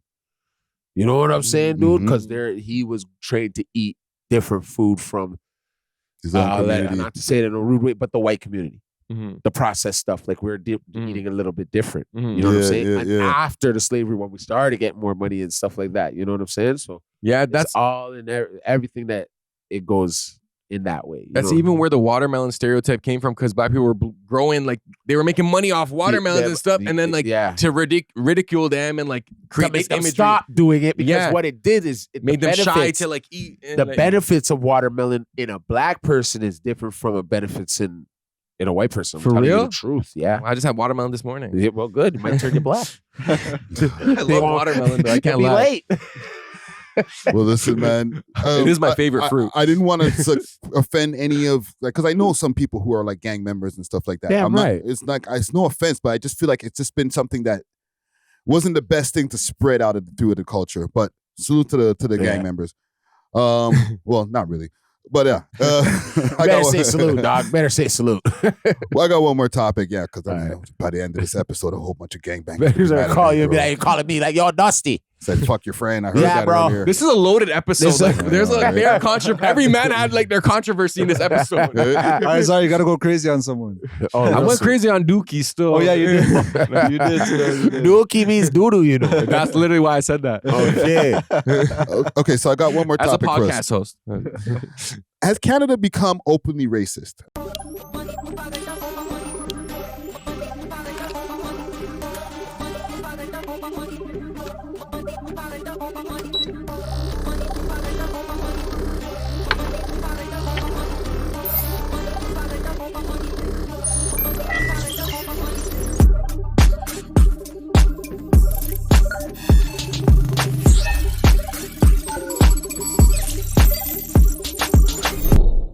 And I'm gonna play this. Become. It's always been here. It was just hidden a little bit. Time. Now, I do what's called a peep test. I walk up, look in the window, and if there's some white people in there, at least half or more, then I buy. If not, I just go the other way. Now, as you can see, I got $4 here, right? All right, now, I spent $2 on a medium coffee, 2 cream, 2 sugar.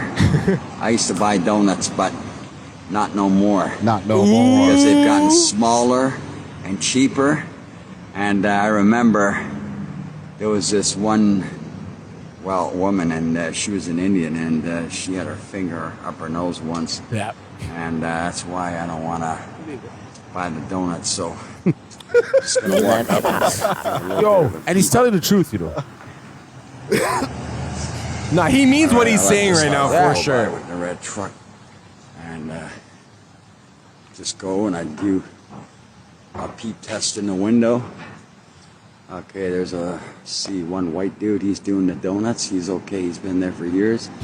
All right. Yep. All right. It's a go ahead, man. Thank God. I'll let you know how it goes. Let us know how it goes, okay, bro? Okay, 2 dog. Oh. All right, so we have to have a discussion here because, and I want to have a non-racist discussion, okay? Impossible. How's that going to happen? I know that there's been a heavy influx of people that came from India and different places over the last few years, right? And I can understand how people have been kind of annoyed in certain situations because lack of jobs or whatever. But we've gotten to the point where, like, I feel like we're getting into MAGA country, but like guys are just openly being super racist. I'm not saying covert racism is better neither, but like I've never really heard this level of just people just being so open with their racism until now, bro. People are making videos on Instagram and not worried about losing their jobs, bro. Oh, I hope there's not too many Indians in there. Like, I can understand being annoyed, but like now we're starting to sound racist, bro. We need to chill. Started. Or are you guys just like, yeah, we agree?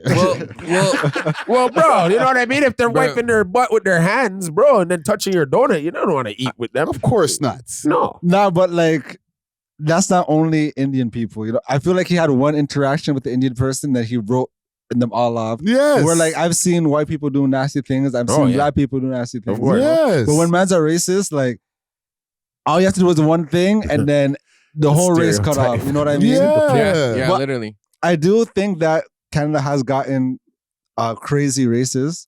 However, I do understand why people have the sentiment because, like you said, there was the influx of like this culture shock. You know what I mean? And a lot of people, they don't really know how to handle it, and like they're taking out their frustration on the wrong set of people. You know, they should be taking on the government. See, yes, yeah, they do as well. They do. Yeah, it's like I just hear it all the time. Like I'll do a post of like Dundas Square, right? Yeah, and I'm doing it on purpose, right? To see what engagement of the comments, right? But people are just feel no ways to be just like, go back to your country in the comments. I'm like, fam, like I could see your account. And you know what's so you too? You're saying it always does numbers. But I'm saying you're not one of the people in the comments saying go back to your country. Me? No. No, I was raising up my hand to say something. Oh, my bad. I wasn't raising up my hand to I thought you were cheering it on. No, Hooray! That was my comment. Because I have people that walk up to me in the street and be like, yo, when you hit those Indians, man, and I'll be like, guy, what did I say? You know what I mean? Like, no, guys, it wasn't me. Like, I'm raising my hand because when you're saying go back to your country and this and that, listen, I went back in my head and I'm like, hold on. In the 80s, I seen turbans here. Not as much, but I seen turbans here. Now, I'm not defending these white people because they're bigots in a certain way because now black people have always been in America and black people have always been in Canada, whether they think so or not, right? But I know what I know. Yeah. So now when I hear them saying go back to your country, it kind of makes me feel like, whoa, this is now the second round for them. Because what about when we came here? They were telling us that. Thank you. Yeah. I can't defend them, right? That's why you don't really see too many, I'll say West Indian people or whatever, because we do have a mix of coolie. We're not all crazy. Yeah, we go crazy on them. There's a lot of people. No, I've seen black people roast Indians growing up. Like, we're not we can't always do it like this. We can't. And if we do it like this, it's more funny. I would say it's way more funny. This sounded serious to you. You're like, wow, this is racist. This is opening up. I don't know. We feel like sound more funny about it. Like, what's this Indian person, man? Them just dig up them nose and now want to touch my donut and make it one sparkle on my thing. You right? might, That's how we would sound. You might throw in a little stinky curry insult there too. Don't lie. Curry. Your curry don't even smell like our curry. Our curry look better than your curry. I gotta say That's how we're respectfully, you might be just being biased for our own black people and stuff like that. Yeah. I've seen some black people say same shit just like this guy, just in a different accent.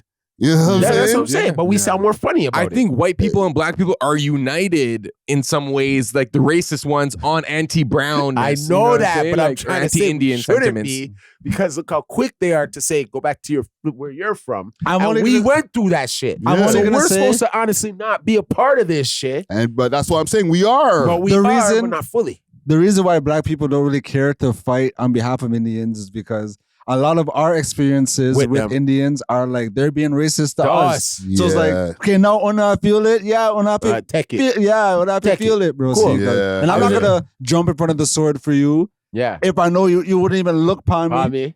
You know what I mean? Yeah. You already look at me like I'm just supposed to be a gangbanger or something. Yeah, Less yeah. than if I pull up with your daughter, the whole family judging me and I stuff. wouldn't care. Your daughter stink. Where? See what I'm talking about. Where? Example. No, case But in see, I point, hit it. bro. I hit it well. I hit it well until you pissed me off. You know what I'm saying? Yeah, I don't That want guy, this guy just sounds like, okay, I rolled up to Tim Hortons, you know, I seen an Indian person in there and but I just don't want to go I'm not down the doing it. wormhole of, racism being okay when you're angry. Because it's Fair. never okay. But I don't think it's an anger thing, and I don't think Indians should take this personally, because whenever you go to another country in that, like in swarms like that, and you're not culturally like adapting, and people are gonna want you to leave. In Turkey, all these Afghans and Syrians started coming. Yeah, that's when want they them to became leave, racist to Syrians. They weren't racist to Syrians and Afghans before that, even though there are 1-2. But now it's like, yeah, yo, these guys are doing this, these guys are doing Yeah, that. here. Same here. Back in the day, the Indians, they'd come. The few that would come, they're assimilating, Yeah. sending their kids to hockey, lacrosse. Yeah. They're sitting across the Tim Hortons with the white people, with the black people, whatever. So now when you see these guys coming and overtly disrespecting what I can only assume is this guy's home country, like he sounds like maybe generational Canadian. It's not like I'm an immigrant, you know what I'm saying? This is not my country, but some people who've been here for like 10 generations, this is their home, and they're seeing people enter their home and throw out all the rules. This guy, this Tim Hortons is probably in Shelburne, probably. That's why It's Brampton. Yeah, but Brampton is Shelburne. Okay, I didn't even know that. It's just a little out, like A little north. yeah, bro. You got Caledon, you got all these places, right? That the further north or whatever, Newmarket, right? You're not expecting them times Georgetown. You're not expecting to see these people yet. Yeah, but Now they're and I feel there. like when I say they're everywhere, it makes me sound like I'm racist, but I'm just 'em. describing. There's a lot of the immigration is spread all over the. And it's not just an province. urban area that's like Orangeville. And Yeah. stuff. So now think about it like this, bro. Let's just say Canadians, all Canadians, black, white, whoever, but you're Canadian. We now had to go to another country, and we all swarmed there.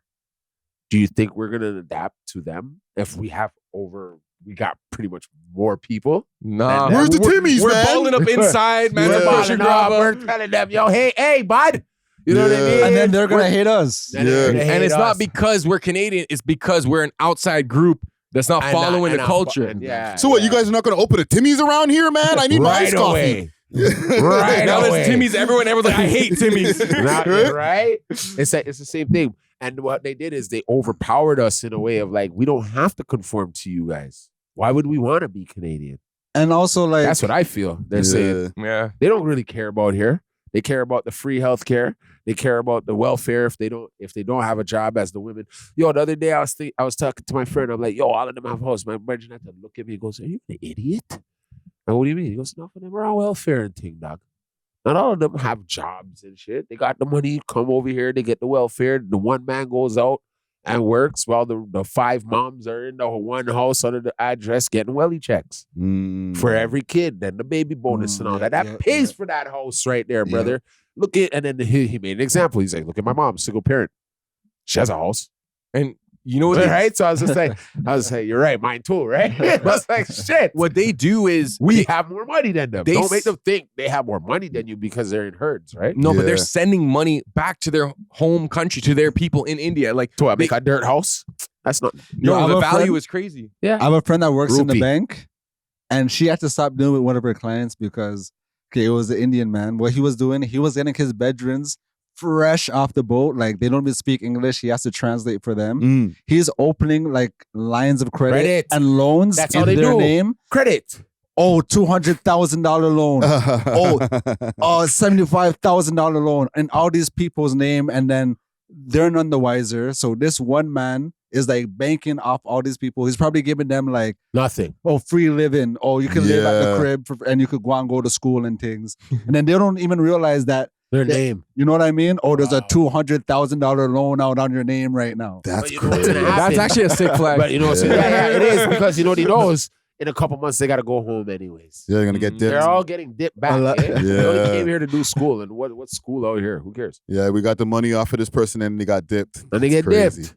Yeah, listen, man. I probably gave someone pure ideas just now. I know, right? You gave me an idea, brother. Y'all don't do anything crazy out there. I'm gonna leave my Turkish cousins today. Like, yo, let's Give me get your you here, name. bro. Yeah. Pull up to Canada. If you do, just drop a big donation on the YouTube page. 100%. Facts. Friday's gonna be on live. It's like $100,000 from Burrow Sound. Well, shout out to you, bro. What do you want to talk about? No. Yeah, cut us in. But yeah, salute to all of the people out there, man. Just try to be less racist. You know what I'm saying? Let's wrap it up here for the day here. Thanks for watching. If you enjoyed this video, please make sure to check out these other videos on the screen and make sure to like and subscribe. We love hip hop.